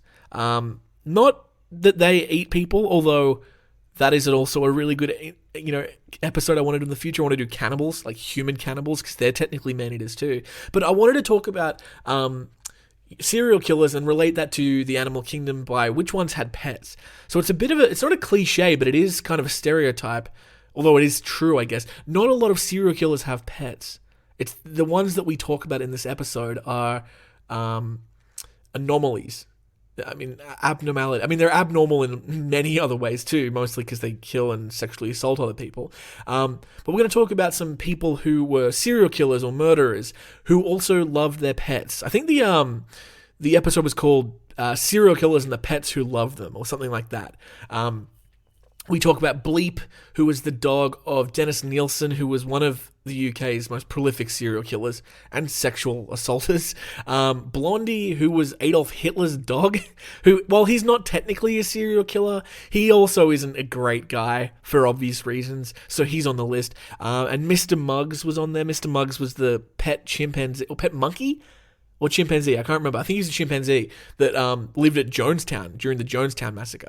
And there is another one in there as well. I think it's Ian Brady and Myra Henley's dog as well. So here's an episode entitled Bleep, Blondie, and Mr. Muggs, the Pets of Serial Killers. This was episode 52, way back in June, I believe it was published.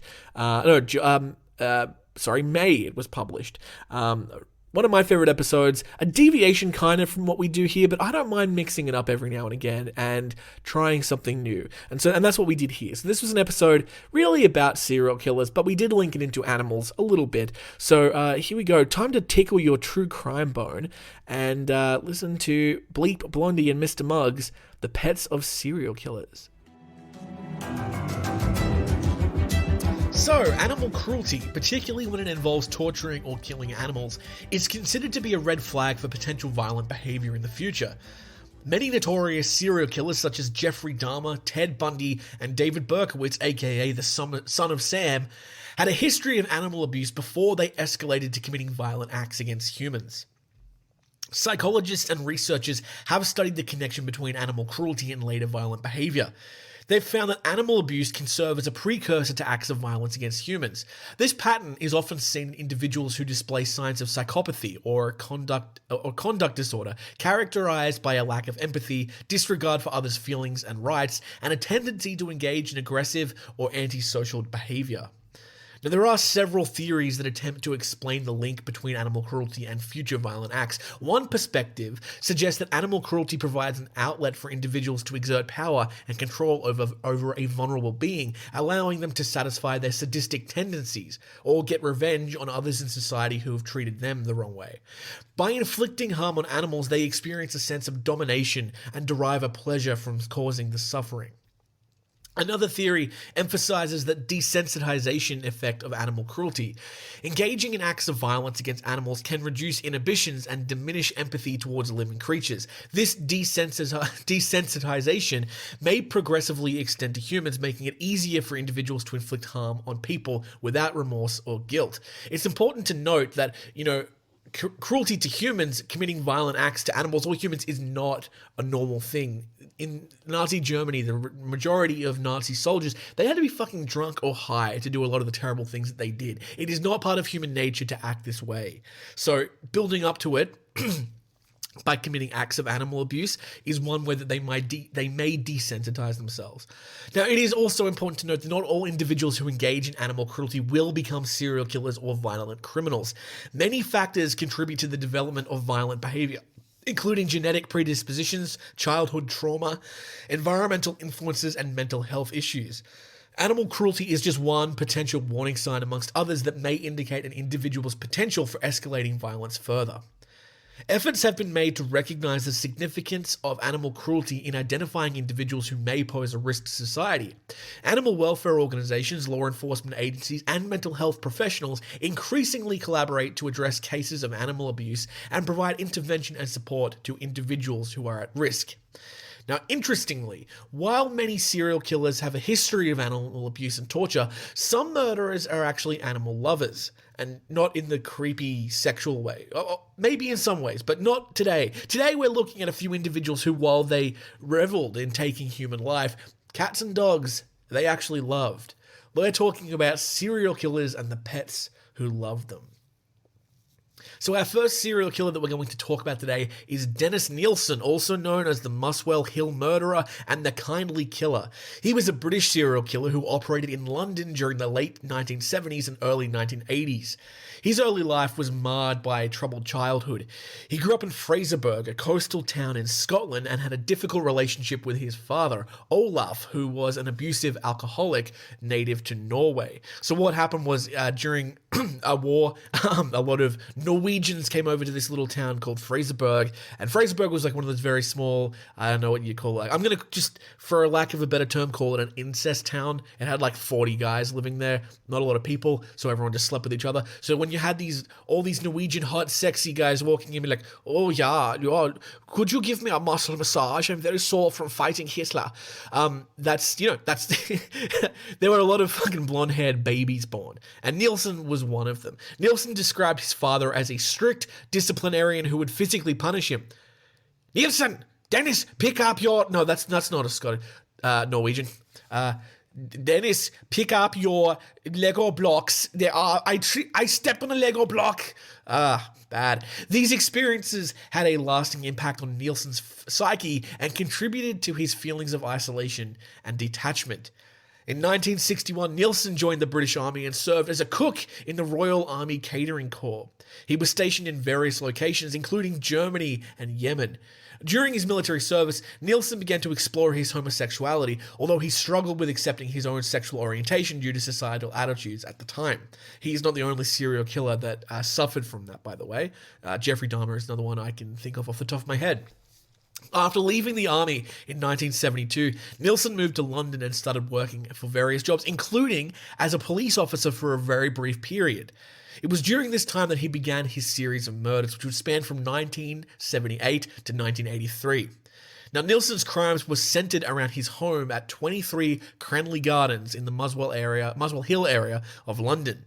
Nielsen's victims were primarily young men who he met in bars, pubs, or on the street. He targeted those who were vulnerable, often struggling with homelessness or substance abuse issues. Nielsen would invite these men into his home where he would ply them with alcohol before strangling them to death. He then retained the bodies for an extended period, engaging in acts of necrophilia and conducting experiments in order to preserve them. Now, rather than disposing of the bodies, Nielsen opted to keep them in his house for extended periods of time. He placed the corpses under floorboards or stored them in cupboards, meticulously caring for them and engaging in conversations with them. When decomposition became too advanced, he would either dismember the bodies and dispose of the remains by burning them in a bonfire or by boiling them and flushing them down the toilet. All of this happened while Nielsen was living with Bleep, a crossbreed collie that Nielsen had co-owned with an ex-partner. Bleep was a beautiful little dog. He's very cute. Nielsen did unspeakable things to the young men and boys and to their corpses after he'd killed them, but Bleep was always kept in excellent health. He was walked daily, fed well, and loved. On one terrible occasion, Bleep revived a young man that Nielsen had strangled to quote-unquote death. Bleep was licking the man's face, and Bleep accidentally roused him. Nielsen went on to pretend that the guy had just passed out after strangling himself on the zip of his sleeping bag. It's not a stretch to say that Bleep saved the 21-year-old's life, but things were not going to end so well for the innocent little border collie.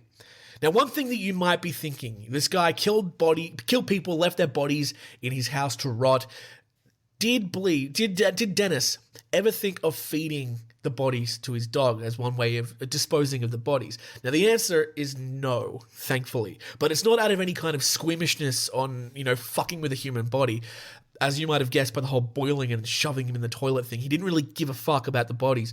Nielsen later said that he never fed Bleep the meat because he was concerned that feeding the dog the rotting flesh of a human being could make Bleep sick. which is like, it's such a weird mentality, but you know, I guess that's at least one good thing that he thought of. Nielsen's crimes were discovered in 1983 when a drain outside his house became blocked due to human remains. A plumber was called to fix the issue and discovered gruesome evidence and alerted the police. The story of how this guy got caught is so goddamn funny, by the way. So for years, I'll go back and tell a little bit more.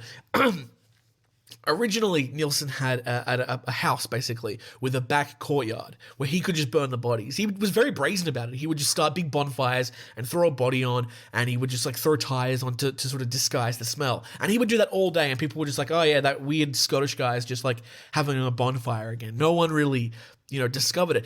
He got evicted from that place, and so he had to move to this apartment in Muswell Hills, and he did not have access to a garden anymore. So what he sort of came to do was he would store the bodies, and then he would chop them up, he would boil the flesh off the bones, and he would flush all of the rotting human remains down the toilet. Now, what happened was eventually he did it so much that the toilet started to get clogged, and people in the apartment building started getting really pissed off. And he was like, "Oh shit! Oh fuck! I'm in trouble here." A plumber came to like look at the issue outside and hadn't discovered anything yet. Nielsen knew it was only a matter of time until he was discovered. So what he did was he got a bunch of KFC, like a bucket of chicken, and he went outside at nighttime, and he opened like the manhole cover, and he was just throwing chicken, like KFC, down there, so that if any like human bones or flesh were discovered, he could just say, "Oh yeah, no, it's KFC. I was flushing KFC down my toilet," which is so goddamn funny. But he got caught. Someone in the apartment building saw this fucking dickhead flushing, like throwing KFC in a hole in a manhole, and the next day when the when the plumber came through and found a fucking chicken wing, the neighbor was like, "Yeah, I saw that Dennis Nielsen guy throwing chicken in the sink." So the police came up and were like, "Why were you doing that?" And he was like, "Oh yeah, I was just pissing. I just took a piss in the manhole." So obviously, there was a subsequent investigation, and the remains of several victims were found in the pipes and also in his home. Following Nielsen's arrest, he was hugely vocal about the care that his dog needed. Tragically, for whatever reason, Bleep was put down within a few days of her serial killer master being captured. In 1983, Nielsen stood trial for 6 counts of murder and 2 counts of attempted murder. He confessed to the killings, providing chilling details about the motives and methods. Nielsen expressed a desire for companionship and an unwillingness to let his victims leave once they were inside his home. He claimed to have lost count of the exact number of victims, but estimates say that he killed about 15 to 16 young men. Nielsen was found guilty on all charges and was sentenced to life imprisonment.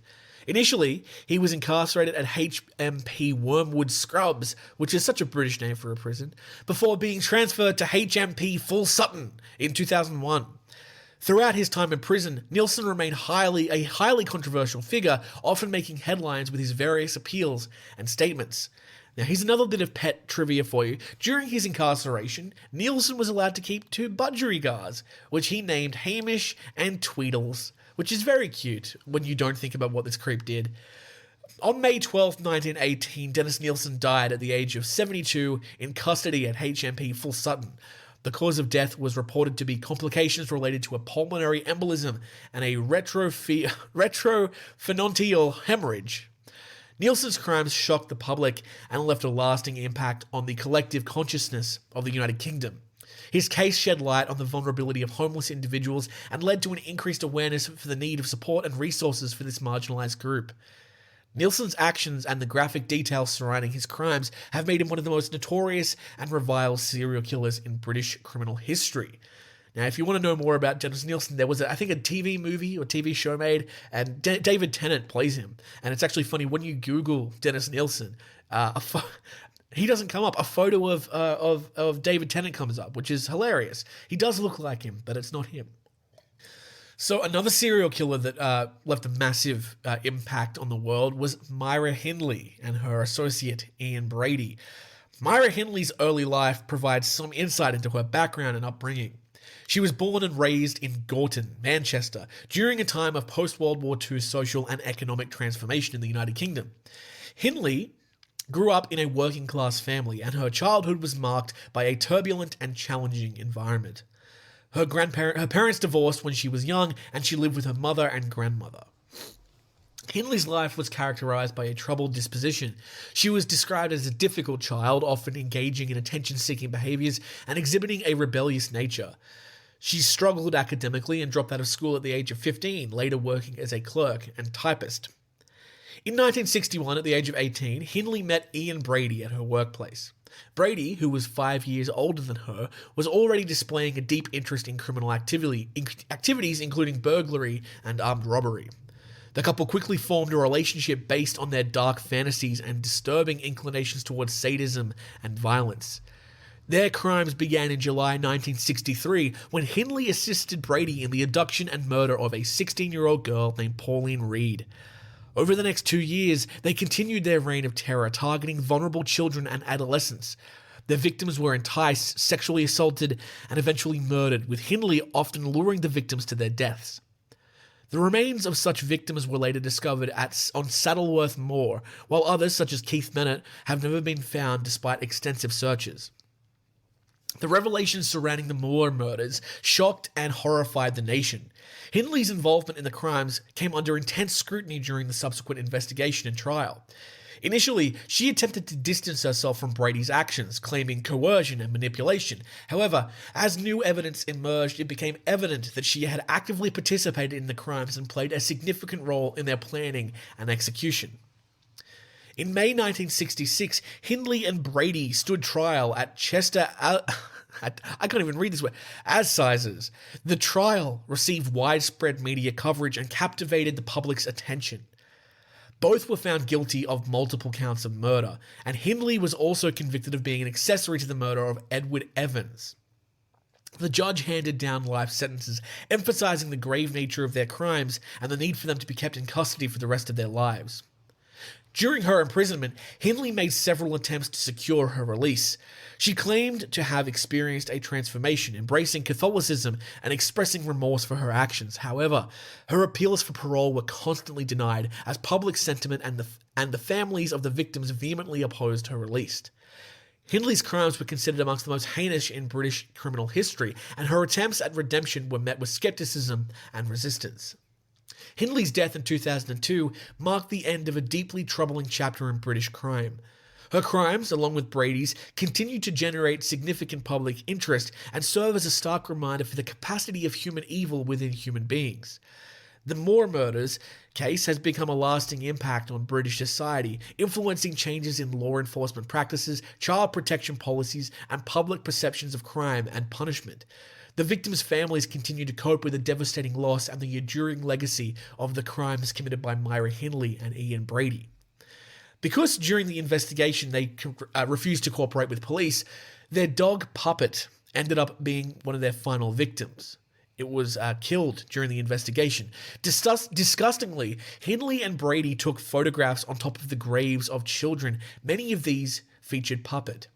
Police needed to determine the dates of the photographs, and they believed that this could be done by ascertaining an accurate age of the dog. Puppet was x-rayed and unfortunately died during the procedure. It took decades to find some of the missing children, and one remains undiscovered to this day. When she found out that her dog had died, Hindley reportedly said, "I feel as though my heart has been torn to pieces." No such remorse was ever shown for the children whose lives she took. Now we're going to talk about another famous historical figure right now, probably one of the most famous historical figures, and your question may be, is this person technically a serial killer? We're talking about Adolf Hitler, who really doesn't need much of an introduction. Was he a serial killer? Did he kill anyone personally? I don't know, but he is responsible for the deaths of millions of people. I think he qualifies for this piece of shit list that we're doing here. So you all know about Adolf Hitler. He was the biggest dickhead in history, biggest understatement of the year, he did some bad stuff. He killed a couple guys. He killed some Jews. Too many Jews, if you ask me. But we're not talking about Hitler. We're talking about his dog. Hitler had a dog. His name was Blondie. He was a German shepherd, of course. Blondie was given to Hitler as a puppy in 1941 by Martin Bormann, one of Hitler's close associates and members of his inner circle. Hitler became quite attached to Blondie and considered him a loyal companion. Blondie often accompanied Hitler to the Wolf's Lair, Hitler's military headquarters in East Prussia, and other locations. Hitler was known to have a fondness for dogs and treated Blondie as a pet rather than a working dog. He would play with Blondie, taking him for walks, and even allowed him to sleep in his bed. Blondie gained a level of prominence due to his association with Hitler. He was frequently photographed with the Nazi leader, and the images were used for propaganda purposes to humanize Hitler's public image.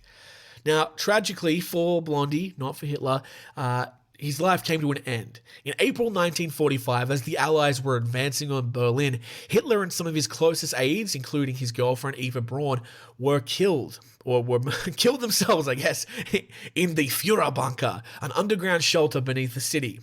On April 29th, 1945, a day before Hitler and Eva Braun committed suicide, Hitler ordered his personal physician, Dr. Ludwig Stampfeger, to euthanize Blondie. The exact method is disputed, with some accounts suggesting that Blondie was given a cyanide capsule similar to one used by Hitler and Braun, while others claim he was shot. Some people like to assume that the cyanide pill was a test to make sure that Hitler and Eva Braun's pills were going to be effective in killing them. Following Blondie's death, Hitler and Eva Braun took their own lives. Blondie's story serves as a reminder of Hitler's personal life and the complex relationship he had with animals. If you don't know this, Hitler was actually a vegetarian. He did not like violence towards animals, which is, again, such a weird juxtaposition with what he did to human beings in his lifetime. And we know he didn't view Jewish people or gypsies or gays or blacks as people. He viewed them as less than people. But presumably he still viewed them at least on par with animals. So it is interesting that he treated them so poorly when treating animals, and especially Blondie, with such respect and reverence. Now, while he displayed affection and care towards Blondie, it's important to recognize that Hitler's treatment of animals should not overshadow the immense human suffering and atrocities he committed during his life. That is something that's going to be similar for our next person. We are talking about another person who maybe you wouldn't call him a serial killer, but I would definitely say he's a mass murderer. We're talking about Jim Jones, the cult leader of Jonestown, probably the most famous cult leader in history, unless you count like L. Ron Hubbard, Scientology as a cult, which I do. Okay. The story of Jim Jones and Jonestown is a complex and tragic tale that provides valuable insights into the dynamics of cults and the dangers of unchecked charismatic leaders. Very similar to Hitler just before. Jim Jones was born in 1931 in Indiana. Initially, he started his religious career as a Methodist minister. However, he soon established his own religious group, the People's Temple, which combined elements of Christianity, socialism, and racial equality. The People's Temple gained popularity for its messages of social justice and its commitment to helping the disadvantaged. Jones used his charisma and persuasive abilities to attract followers, drawing a diverse group of people, including those seeking a sense of purpose, marginalized individuals, and idealistic young activists. The cult gradually evolved into a highly controlling and isolated community under Jones's iron grip. He demanded absolute loyalty and enforced strict rules using fear and manipulation to maintain his authority. Before the cult really got its feet off the ground, Jim Jones needed to make money while he was trying to run this stuff. This is such a funny piece of trivia. Jim Jones actually made a living. He sold spider monkeys to people. He would import them from India, and he would import them from India and he would sell them for about $60, which in today's money is about $200. Which, $200 is not nothing, but it's pretty cheap for a fucking spider monkey, which is pretty amazing. I tried really hard to find. There's a tape. There's a website called the Jonestown Institute. You can look this up yourself. It's a fantastic resource about Jonestown and has all the transcribed tapes from Jonestown and a lot of other stuff throughout his life. There's one in there. I know it's in there because I've heard it before. I couldn't find it, but there's a woman talking about how Jones tried to sell her monkey. She had already had a monkey, and the monkey hung itself. I don't know how. She says it so nonchalant. She's like, well, I needed another monkey because my first monkey, he hanged himself. What's happening in your house? How low is the quality of life? How is the standard of living in your house so low that spider monkeys are fucking committing suicide in your house. Don't sell her any more monkeys, Jim. That was Jim's first sort of interaction with animals. Well, I shouldn't say it's his first. He did kill a puppy when he was younger. He was a great organizer. He was a community organizer when he was really young. I think he was only 15 or 14. He created a basketball tournament. He was not a good sportsman, but he liked organization. So he organized a basketball league from all the towns around his place, and it was a success. It ran really smoothly. People loved playing. But then at one of the meetings, he let a puppy into a trapdoor, and it fell to its death and died. And after that, the whole thing fell apart. People didn't want to hang out with him anymore, strangely enough. Yeah, so he's had some interesting interactions with animals, but he has one animal in particular, which is quite interesting, which we'll come to in a little bit later. But firstly, let's talk about their trip to Guyana. So in 1977, under mounting scrutiny and investigations into allegations of abuse, Jones relocated the People's Temple to Guyana in South America. There, he established a settlement called Jonestown, which was intended to become a self-sufficient utopian community. However, Jonestown soon became a place of isolation, deprivation, and psychological and physical abuse. Reports of the conditions and treatment within Jonestown eventually reached the United States, leading to growing concerns about the welfare of its residents. In November 1978, U.S. Congressman Leo Ryan and a delegation, along with journalists and concerned family members of Jonestown members, traveled to Guyana to investigate the situation. During the visit, some Jonestown members expressed a desire to leave, seizing the opportunity presented by Congressman Ryan's visit. However, as they attempted to depart, they were ambushed and attacked by armed followers of Jim Jones. Congressman Ryan, several journalists, and a defector from the cult were killed in the attack. Fearing the consequences of the assault on the visiting delegation, Jim Jones made the fateful decision to orchestrate a mass murder-suicide. On November 18, 1978, he ordered his followers to drink a concoction of cyanide-laced Flavor Aid, Flavor Aid, not Kool-Aid. Over 900 people, including children and infants, lost their lives in the tragic event. The Jonestown massacre shocked the world and prompted widespread scrutiny of cults and the dangers they posed. It highlighted the vulnerabilities of individuals susceptible to manipulation and illustrated the immense power that a charismatic leader can wield. The tragedy sparked discussions about the need for stricter oversight of communal and religious organizations and led to reforms in the United States. The legacy of Jonestown serves as a haunting reminder of the devastating consequences that can arise when charismatic leaders exploit the trust and loyalty of their followers. It has profoundly influenced the study of cults, psychology, and the understanding of group dynamics, emphasizing the importance of critical thinking, awareness, and safeguards against abusive practices. Now, one of the individuals who died at Jonestown was a chimpanzee named Mr. Muggs, and he was one of Jones's earliest, I can't say followers because it was a chimpanzee, one of Jones's earliest, let's call them family members. Mr. Muggs was a chimpanzee who was picked up from a pet store by Jim Jones and his family on the way back from Los Angeles on a trip in 1971 or 1972 when Stephen Jones was 11 or 12 years old. Stephen is Jim Jones' child.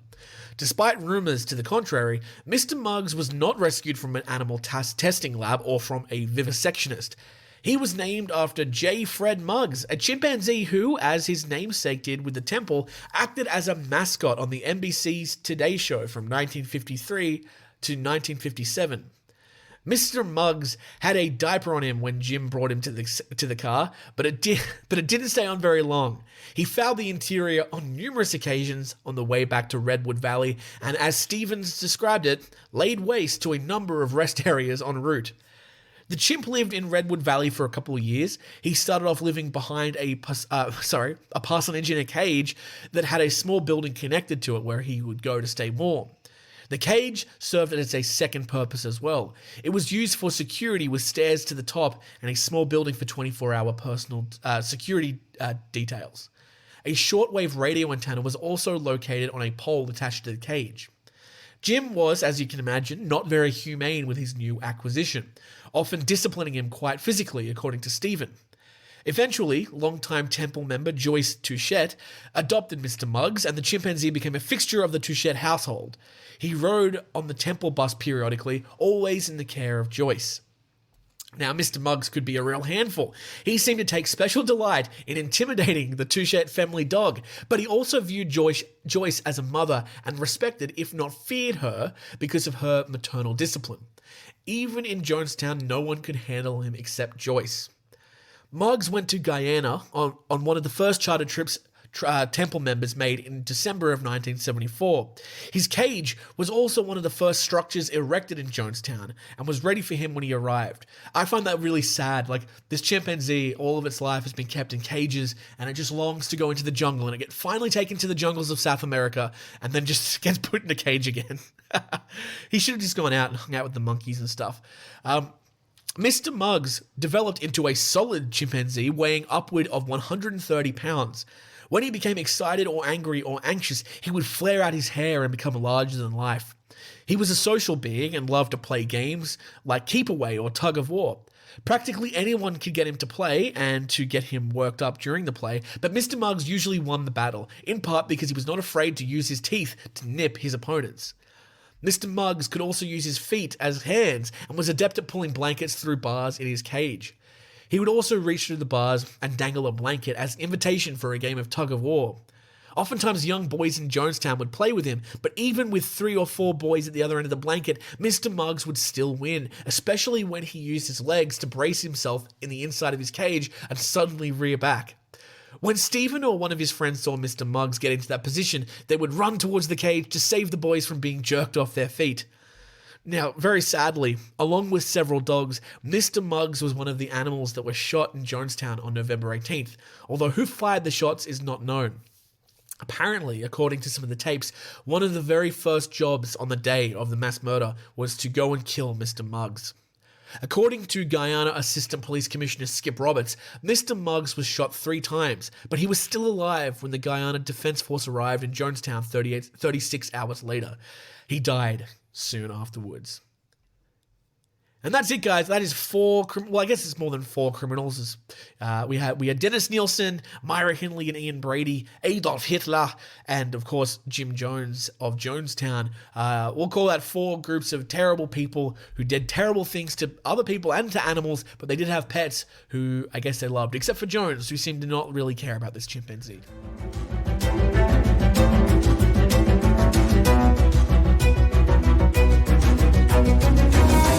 And finally, guys, we have one more episode we're going to fit into this part. This is going to be like a massive episode, but I think that that's okay. There's lots of good stuff in here. The serial killer episode, by the way, one of my favorites. Really enjoy that. I hope you found that really informative. And if it's the kind of episode you'd like me to do again, I'm sure there are other serial killers who have pets. And like I mentioned at the intro of that episode, I'm desperate to do an episode on cannibals, like human cannibalism. To talk about that as a general concept, like just how that happened, where it's practiced in the world currently and where it has been practiced. It's such a social taboo, but then maybe also do an episode of like famous cannibals, like Jeffrey Dahmer comes to mind, of course, and who's another one? Did what's his face? I can't remember his name. Bundy. Did Bundy eat? I think Bundy did eat someone, not a whole body, but I think he did slice off a nipple or something and eat that. So. Yeah, he bit off a nipple, I'm pretty sure. Because that's how they caught him, with the dental records. Or that's how they convicted him, maybe. Maybe look out for that one in 2024. Man-Eater's episode on famous cannibals. But moving on now. Not to cannibals. I was trying to think of an interesting segue, but there really isn't one. I don't know how to link serial killers to birds. But that's what we're doing next. Birds of Prey was another episode this year that I really enjoyed. And this one really sprung from the idea, or the question rather, of like, are birds deadly? So this was episode 58, and it was published in July. And the question was, like, you know, we talk so often on this show about crocodiles and sharks eating people, and of course that's, you know, reptiles and fish covered, and then obviously mammals kill people a lot as well. The bread and butter, as I always say, are big cats like the Champawat tiger, the leopard of Rudraprayag, all those guys, Savo man-eating lions, and of course like bears as well. So fish and reptiles and mammals are all, they have their bases covered really well for this show. But we never really talked about birds. Do birds eat people? Do birds kill people? And the question is actually kind of surprising. And the answer is kind of yes, a little bit. So this episode was episode 58, Birds of Prey, where we look into not all of, but the most dangerous birds in the world. Some of them are dangerous because of their size. Some of them are equipped with special weapons, like the cassowary's toe. Some birds just will pick up babies and drop them, like eagles, for example. So we're going to listen to that now. This is the final section of our first part of our look back on 2023. Let's sit back and listen to the Birds of Prey episode.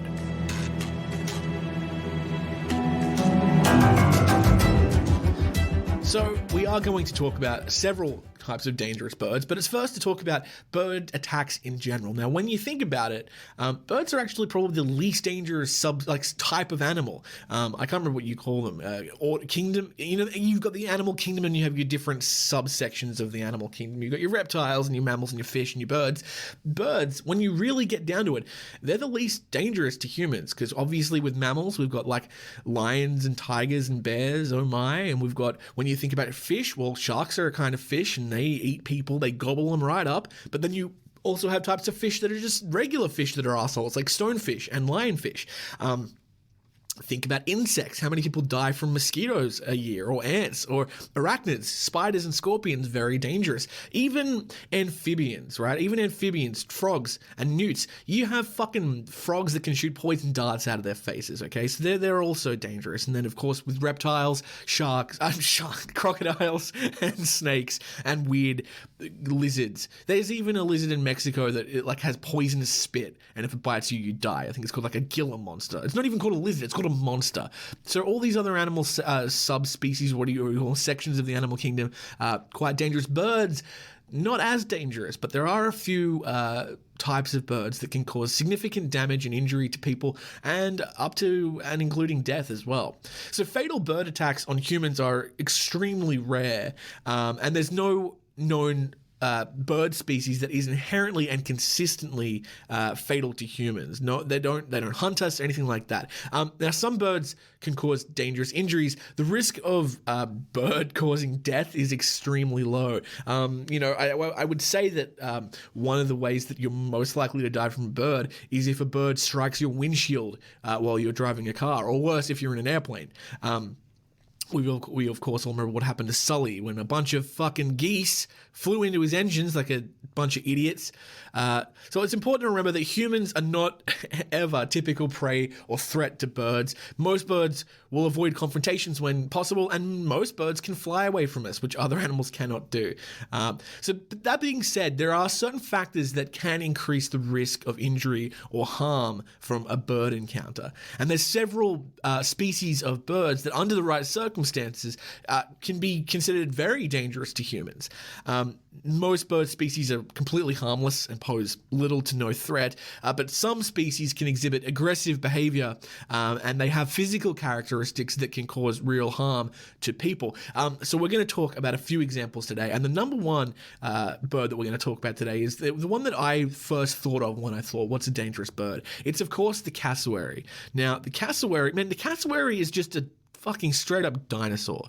If you look up a photo of a cassowary, just its head, it's straight up like from Jurassic Park, man. If you follow us on Instagram, I do a weekly post telling you what episode is out, and look at the photo. Go look at it now, because it'll be up. Look at the photo of that cassowary, my guy. That is a straight up pterodactyl fucking thing. They're terrifying, and I've seen a few cassowaries in real life. Let's talk about them, okay? So cassowaries are found in Australia and New Guinea. Now, they're large flightless birds known for their powerful kicks. They are related to emus and ostriches and rhea as well. Those are its closest living relatives in the animal kingdom. Cassowaries have long dagger-like claws on their feet that they use for self-defense, mostly from other animals.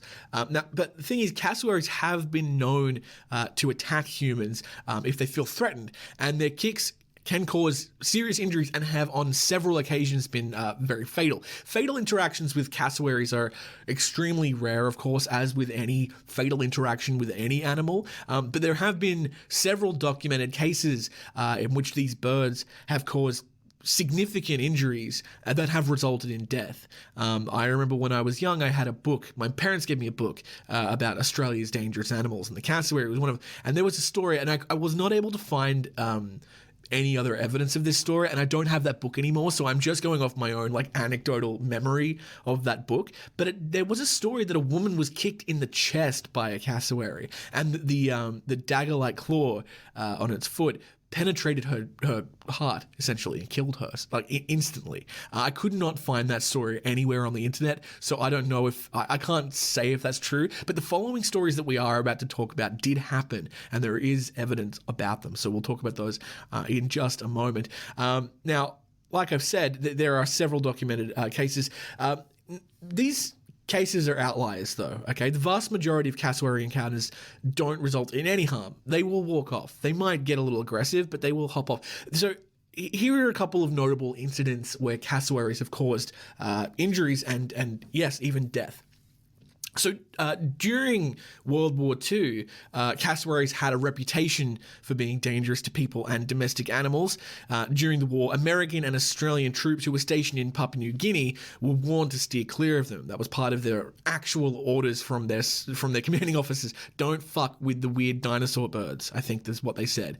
In 1958, there was a book written. It was called The Living Birds of the World. It was written by ornithologist Ernest Thomas Gillard, or Gillard, I think it's how it was pronounced. Ernest Thomas Gillard. He wrote, "The inner or second of the three toes is fitted with a long, straight, murderous nail, which can sever an arm or eviscerate an abdomen with ease.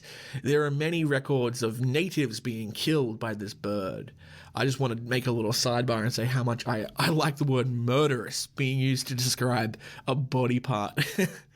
My ex-wife has a murderous pussy. Anyway, this assertment of danger posed by cassowaries, it's been repeated many times in print by many authors, including Gregory S. Paul and Jared Diamond. There was a historical study in 2003 of 221 cassowary attacks, and it showed that of those, 150 of them had been against humans. 75% of these had been from cassowaries that had been fed by people. 71% of the time, the bird had chased or charged the victim, and only in 15% of the times they actually kicked at the victim. Of these attacks, 73% involved the birds expecting or snatching food, and 5% involved defending their natural food resources. 15% involved defending themselves, and 7% involved defending their chicks or their eggs. There was only one human death reported amongst all 150 of those attacks. I'm sure you're wondering, there was 221 attacks, but only 150 against humans. The other ones are against domestic animals such as dogs and cattle and stuff like that. So yeah, obviously, the cassowary is it's not going out hunting dudes, okay?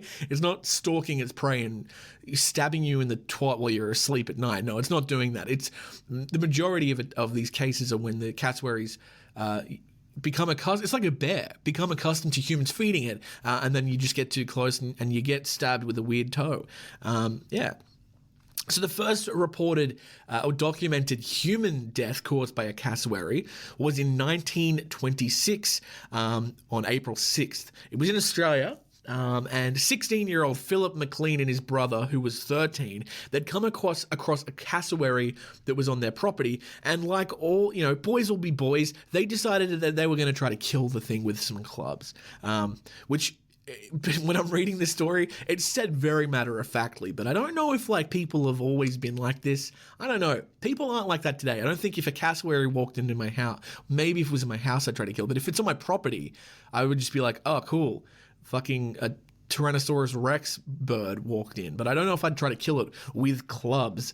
Anyway, it didn't end well for the kids. So the bird kicked the younger brother, who fell, and he ran away as his older brother struck the bird trying to defend him. The older brother then, he tripped and he fell to the ground, which is a very horror movie thing to happen. He tripped over and fell to the ground. While he was on the ground, and this part is quite brutal. While he was on the ground, the cassowary kicked him in the neck, opening up a 1.25 centimeter wound, which is about 0.49 inches, that completely severed his jugular vein. The boy died later of his injuries, blood loss, very quickly. He died straight away. That's the first known or documented death in Australia of a cassowary attack. So yeah, it was very unfortunate. That's the moral of the story, boys, is if you see a bird, don't try to club it to death. Just go and, go and read a book. Leave it. It's fine. It's just a bird. Cassowary strikes to the abdomen are among the rarest of all, but in one case in 1995, there was a dog that was kicked in the belly. The blow left no puncture, but severe internal bruising and bleeding occurred. The dog later died from an apparent intestinal rupture, which is very brutal. Now, there was a very recent cassowary that actually occurred, and I'm going to give you it was in the US. I'm going to give you 5 seconds to guess where in the US this happened. You want some thinking music? You are thinking of the answer. It's Florida. Yeah, it was Florida. In April in 2019, so only 4 years ago, a tragic and highly publicized incident occurred in Florida in the United States, which involved a fatal cassowary attack. Marvin Hayos, a 75-year-old man from Gainesville, he owns several exotic animals on his property, which is always a red flag. Ladies, if you're on Tinder, if he has a bunch of exotic animals, no, bad man. So he owns several exotic animals, including several cassowaries. Cassowaries are not native to Florida, but are sometimes kept as exotic pets. Weird that you want to keep a dinosaur as a pet. According to reports, Hayos fell inside the cassowary enclosure on his property. One of the cassowaries, a male bird weighing around 130 pounds, attacked him. The bird inflicted serious injuries with its sharp claws, resulting in the death of the man. Authorities responded to the incident and the cassowary was later euthanized. This particular incident, it garnered significant media attention because it's such a rare and unique bird that was involved in the death, especially in America. I'm actually interested. Americans, have you ever heard of a cassowary before? Sometimes I take it for granted, obviously living in Australia and being from here, that this animal exists with a lot of the weird, native wildlife that lives here. But I wonder if it's like an internationally recognized animal. I'm curious about that. So it's quite sad. Look, this incident kind of highlighted the importance of responsible ownership and the proper handling of exotic animals. Now, my personal feeling is that, random Joe Blogs down the street probably shouldn't be owning a macaque and a cassowary and a goddamn puma in his backyard. America has insane loose laws when it comes to what animals you can own. My feeling is that these animals need to be kept on sanctuaries or in zoos if they're going to be kept in captivity at all. They need to be kept in places and with people who know what they're doing. That's my feeling. But keeping and interacting with large and potentially dangerous animals like cassowaries needs to be approached with expertise and caution. That's my feeling. Now, there are a couple historical incidences of people being fatally wounded by cassowaries. These mostly occurred in Papua New Guinea and Australia. These incidents often involve people hunting or provoking the birds, and the cassowaries defending themselves by using their powerful kicks and their sharp claws. However, as I said many times before, these cases are exceedingly rare. It's really crucial to emphasize that cassowaries, like any wild animal, they need to be treated with caution and respect. That they have a potential to be dangerous, but they will generally avoid confrontation, and they're only going to exhibit aggression if they feel threatened, cornered, or they need to protect their nest or their offspring. But one thing I will add there is it's all well and good to say that and to think that and to know that, but it's important to recognize that you might not know when they're feeling threatened or cornered. You might not know what actions you're doing to make them feel that way. So the best advice is just to steer clear. If you're in the rainforest in the Queensland or Papua New Guinea and you see a cassowary, the best thing you can do, man, is just to steer clear of it. Just leave it alone. So we're going to move on from cassowaries to the cassowary's older brother. Of course, we're talking about the ostrich. The ostrich, it's the largest of the bird species, and they have powerful legs, which they can use for defense or as a means of escape. They also have fairly sharp toes, not dissimilar to the cassowary, but not as exaggerated as the cassowary. The cassowary has a full-on dagger toe, whereas ostriches have, I guess, more of a toned-down version of that, but they are still dangerous. Ostriches generally will avoid confrontation with humans, but they do display aggressive behavior when they're threatened or cornered. Same with cassowaries. So let's talk a little bit about ostriches. So they have a really well-developed fight or flight response. When an ostrich perceives a threat, its instinct is usually to run away. And they're really fast. They're fast fucking birds. They can reach up to speeds of 40 kilometers per hour, which is 64 kilometers in Australia. In what do you call it? Whatever. 64 kilometers an hour.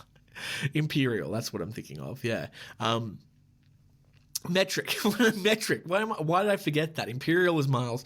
64 kilometers, that's if you're just struggling to picture what that is, that's the speed at most roads in Sydney and Newcastle. That's as fast as a car.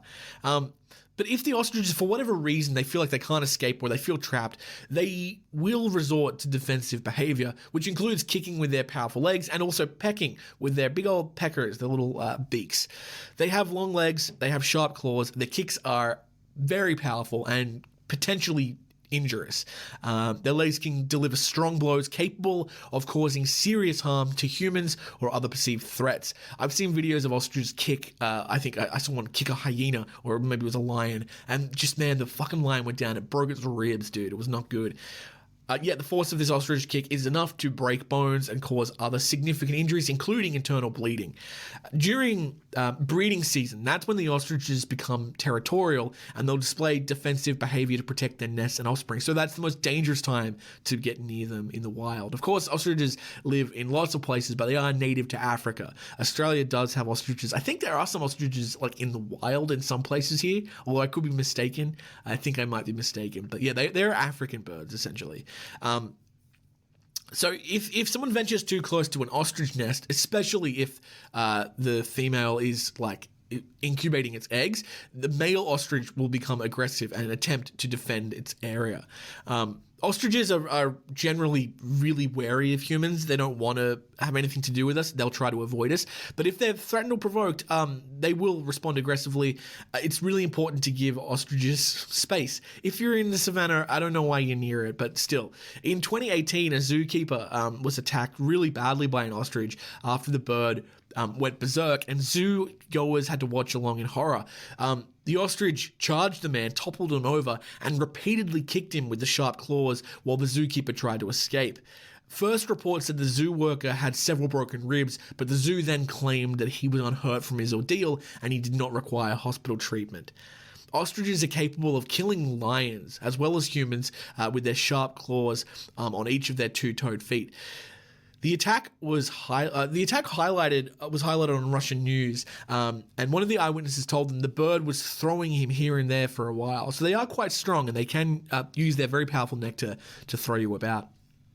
The reports claimed that the male ostrich mistook the man for a rival during its mating season, but others said that he had poked the bird with a mop handle, which had infuriated it, which, would probably annoy me too. So ostriches, while not as documented as dangerous as cassowaries, they obviously can be, and it is important to give them, enough space to work. Especially if they're in mating season, it's really important. Now, one animal that that's related to ostriches and cassowaries that we're not going to spend any time talking about is emus. I've spent a lot of time talking about emus. Emus in a similar way to ostriches, they can be dangerous, but only when they're threatened. They can kick, they can bite, but they're generally not a fatal animal. Of course, I did a whole episode on the Great Emu War very early on. It's probably one of those episodes we'll go back and redo now that I kind of know what I'm doing with this podcast. But yeah, the Great Emu War, really interesting topic. Go back and listen to that. I think it was like within the first like 15 episodes. So if you want to hear about emus there, those emus in that story, by the way, were not aggressive at all. They were just nuisances. They were knocking down fences and pecking corn, I'm pretty sure. But there is another Australian animal that is quite dangerous, and if you're an Australian and you're listening, you have experience with this animal. I guarantee you have experience with this animal, because we all do. Of course, I'm talking about the magpie. More specifically, I'm talking about the Australian magpie. Now, magpies are common birds. They're found all over the world.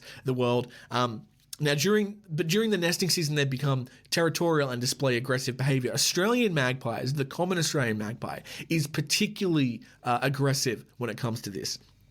I've been swooped many times. The story I told at the beginning of the episode was not actually about a magpie, it was about a butcher bird, which displays a similar swooping behavior. But magpies are, like everyone I know has been swooped by a magpie.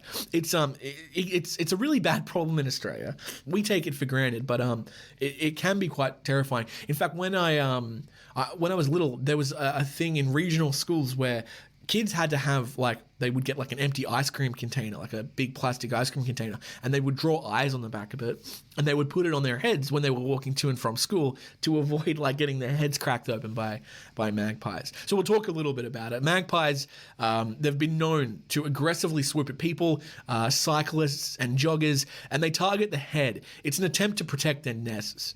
Now, while the attacks are startling, and they really are, they sometimes result in minor injuries. They're very rarely very serious, but there have been cases that have led to serious injury, which we'll talk about soon. Magpie attacks are more common than attacks by larger birds such as cassowaries and ostriches. In fact, I don't know. I would have to imagine magpie attacks have got to be the most common form of bird attacks, discounting, domesticated animals. Magpies, they're known for protective behavior during nesting season, which typically occurs in the spring in Australia. So in Australia, the spring are the months of, what would it be? August, September, October? No, September, October, November. That's the spring here in Australia, and that's where they're most dangerous. So we are actually heading into that very soon. They're territorial birds. They become protective when they have nests with eggs and chicks, and they perceive humans as potential threats during this period. They will swoop down to defend their nesting area. They'll also do it to other animals such as dogs. And it's important to know, you don't always know when there's going to be a magpie nest. Just out of nowhere, you'll start getting swooped, and it's not a good time. Magpies exhibit swooping behavior during breeding season. This involves flying down towards perceived intruders, sometimes making contact or pecking at the person's head or face. They also will go for your ears a lot too. The swooping is an attempt to deter the intruder and to protect their nest, and I've got to say, it's quite effective. Magpies often provide warning signs before swooping. These signs can include loud vocalizations, the flapping of their wings, and dive bombing from nearby trees. They may also show aggression by snapping their beaks together as a warning signal. Magpies typically target the head and the face of perceived threats. This is likely because they have a reference for protecting their own vulnerable eye region from potential predators. So, magpies, typically they'll go for your head and eyes. So there's some of the stories that I've heard that are quite, dangerous. There have been stories of men and women and children who've had their eyes actually removed by magpies. Now, they usually go for the back of the head when they're swooping, but if you turn around, it's not going to stop anyway. It'll go for your eyes. It doesn't like to go for the eyes because it knows that the eyes are like, that's where the predator sees you and it'll attack you. But if it's going to go for anywhere, it's going to go for there as well. So people have lost their eyes from this. Thankfully, I believe not too recently, but other people get injured in other ways. If they're riding bikes and they get swooped, they can fall off their bikes, leading to very serious injuries, including road rash and concussions and broken bones as well.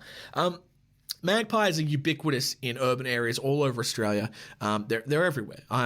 We have magpies that live in our backyard. They're beautiful animals, by the way. I love magpies, but they are assholes 3 months of the year. They've become accustomed to people. Now, sometimes a small percentage of the birds can become highly aggressive during the breeding season, and occasionally, what has to happen is the council will have to send in people to kill magpies. Unfortunately, when they get really aggressive and they swoop, like particularly if it's in a high walkway area, like a park or a footpath or something like that, they will attack everyone and anyone who goes past, and essentially the only way to stop it is by sadly killing the parent, which then obviously dooms the chicks and the eggs as well, which is really sad. It's really bad. I remember that it happened at our school. When I was younger, there was a magpie in a tree that had moved to a tree where its nest was, and it would just swoop everyone. That area became people were missing class. People were running late to class because they had to go the long way around the school to get to classes. Eventually, the school, they brought in it wasn't the police, but it was like some sort of animal person, and they shot them. But yeah, police have shot magpies before as well. It happens a lot. Attacks. They occur like through most of Australia, although apparently Tasmanian magpies are much less aggressive than their mainland counterparts. I don't really know why. Magpie attacks can cause injuries, but they're typically confined to wounds to the head. Now, being unexpectedly swooped while cycling, as I said, can result in a loss of control of the bicycle, which can cause to injury, and there have been fatal accidents as well, but they're not counted as magpie incidents on the coroner's report. They're road incidents, basically, by riding into a car or something like that. Magpies may also engage in an escalating series of behaviors to drive off intruders.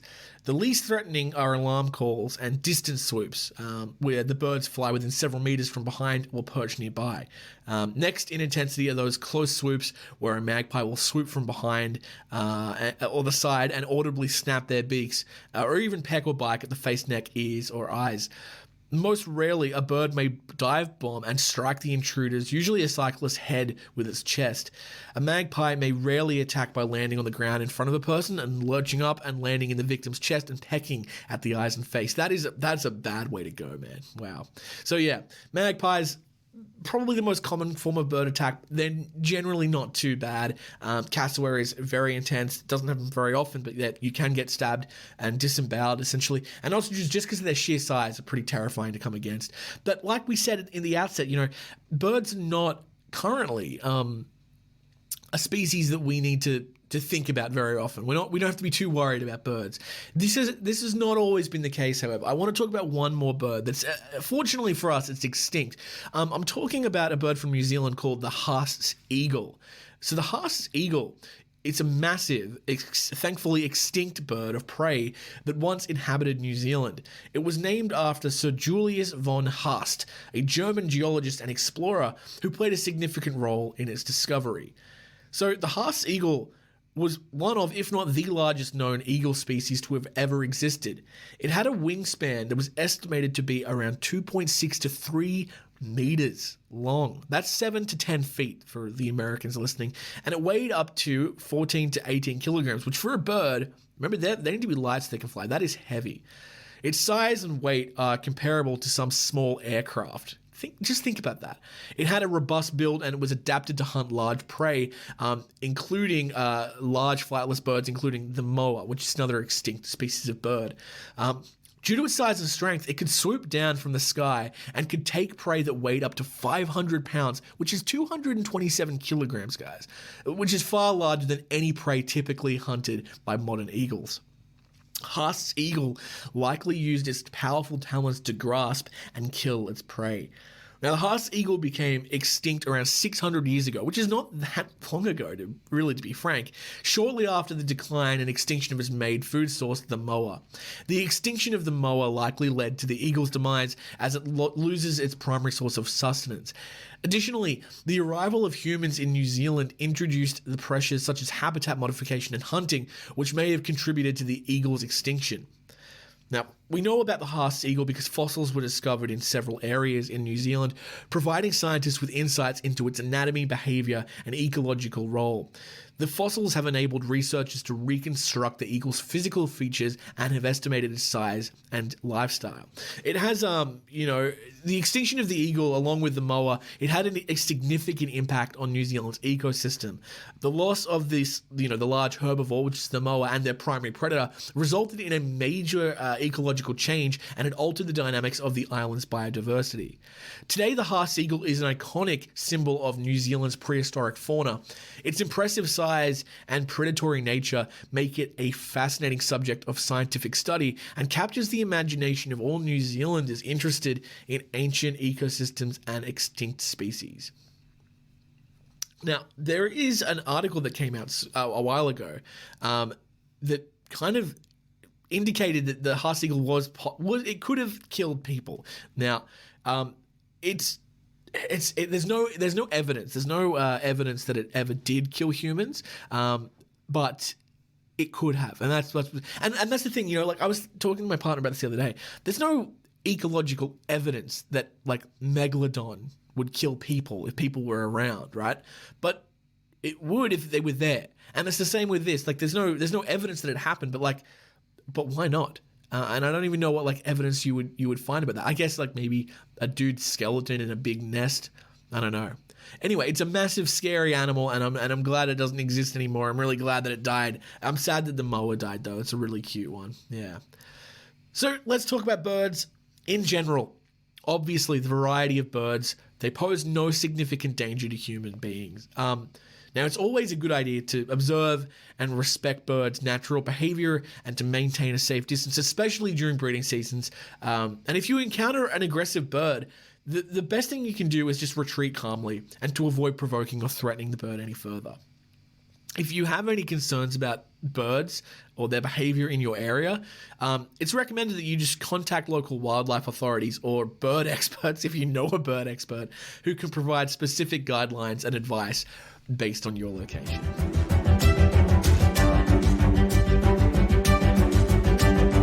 And there you have it, folks. That was the Birds of Prey episode. Very good, very, very well done, past Chapman, as I do like to give myself a pat on the back. That is it for today's episode. Thank you so much for listening. That's the end of part 1 of our look back at 2023. A really long episode, it turns out. Back when we started the show last year, the episodes were much shorter. They were half an hour long, but you guys want more. You guys said, no, we want an hour long episode, and I try to give that to you every single week, and so that's why this episode is gone for I don't know how long. I'm going to guess once I stitch it all together, it's going to be looking at close to 3 hours. If it's any more than that, that's absolutely wild. So yeah, thank you for listening. Thank you for joining us. I'm going to save all the happy, sappy nonsense for the end of next episode, which is going to be our last episode of 2023. So I will see you then. Have a fantastic week. And as always, please, my friends, stay safe, because as we've learned, it's a jungle out there.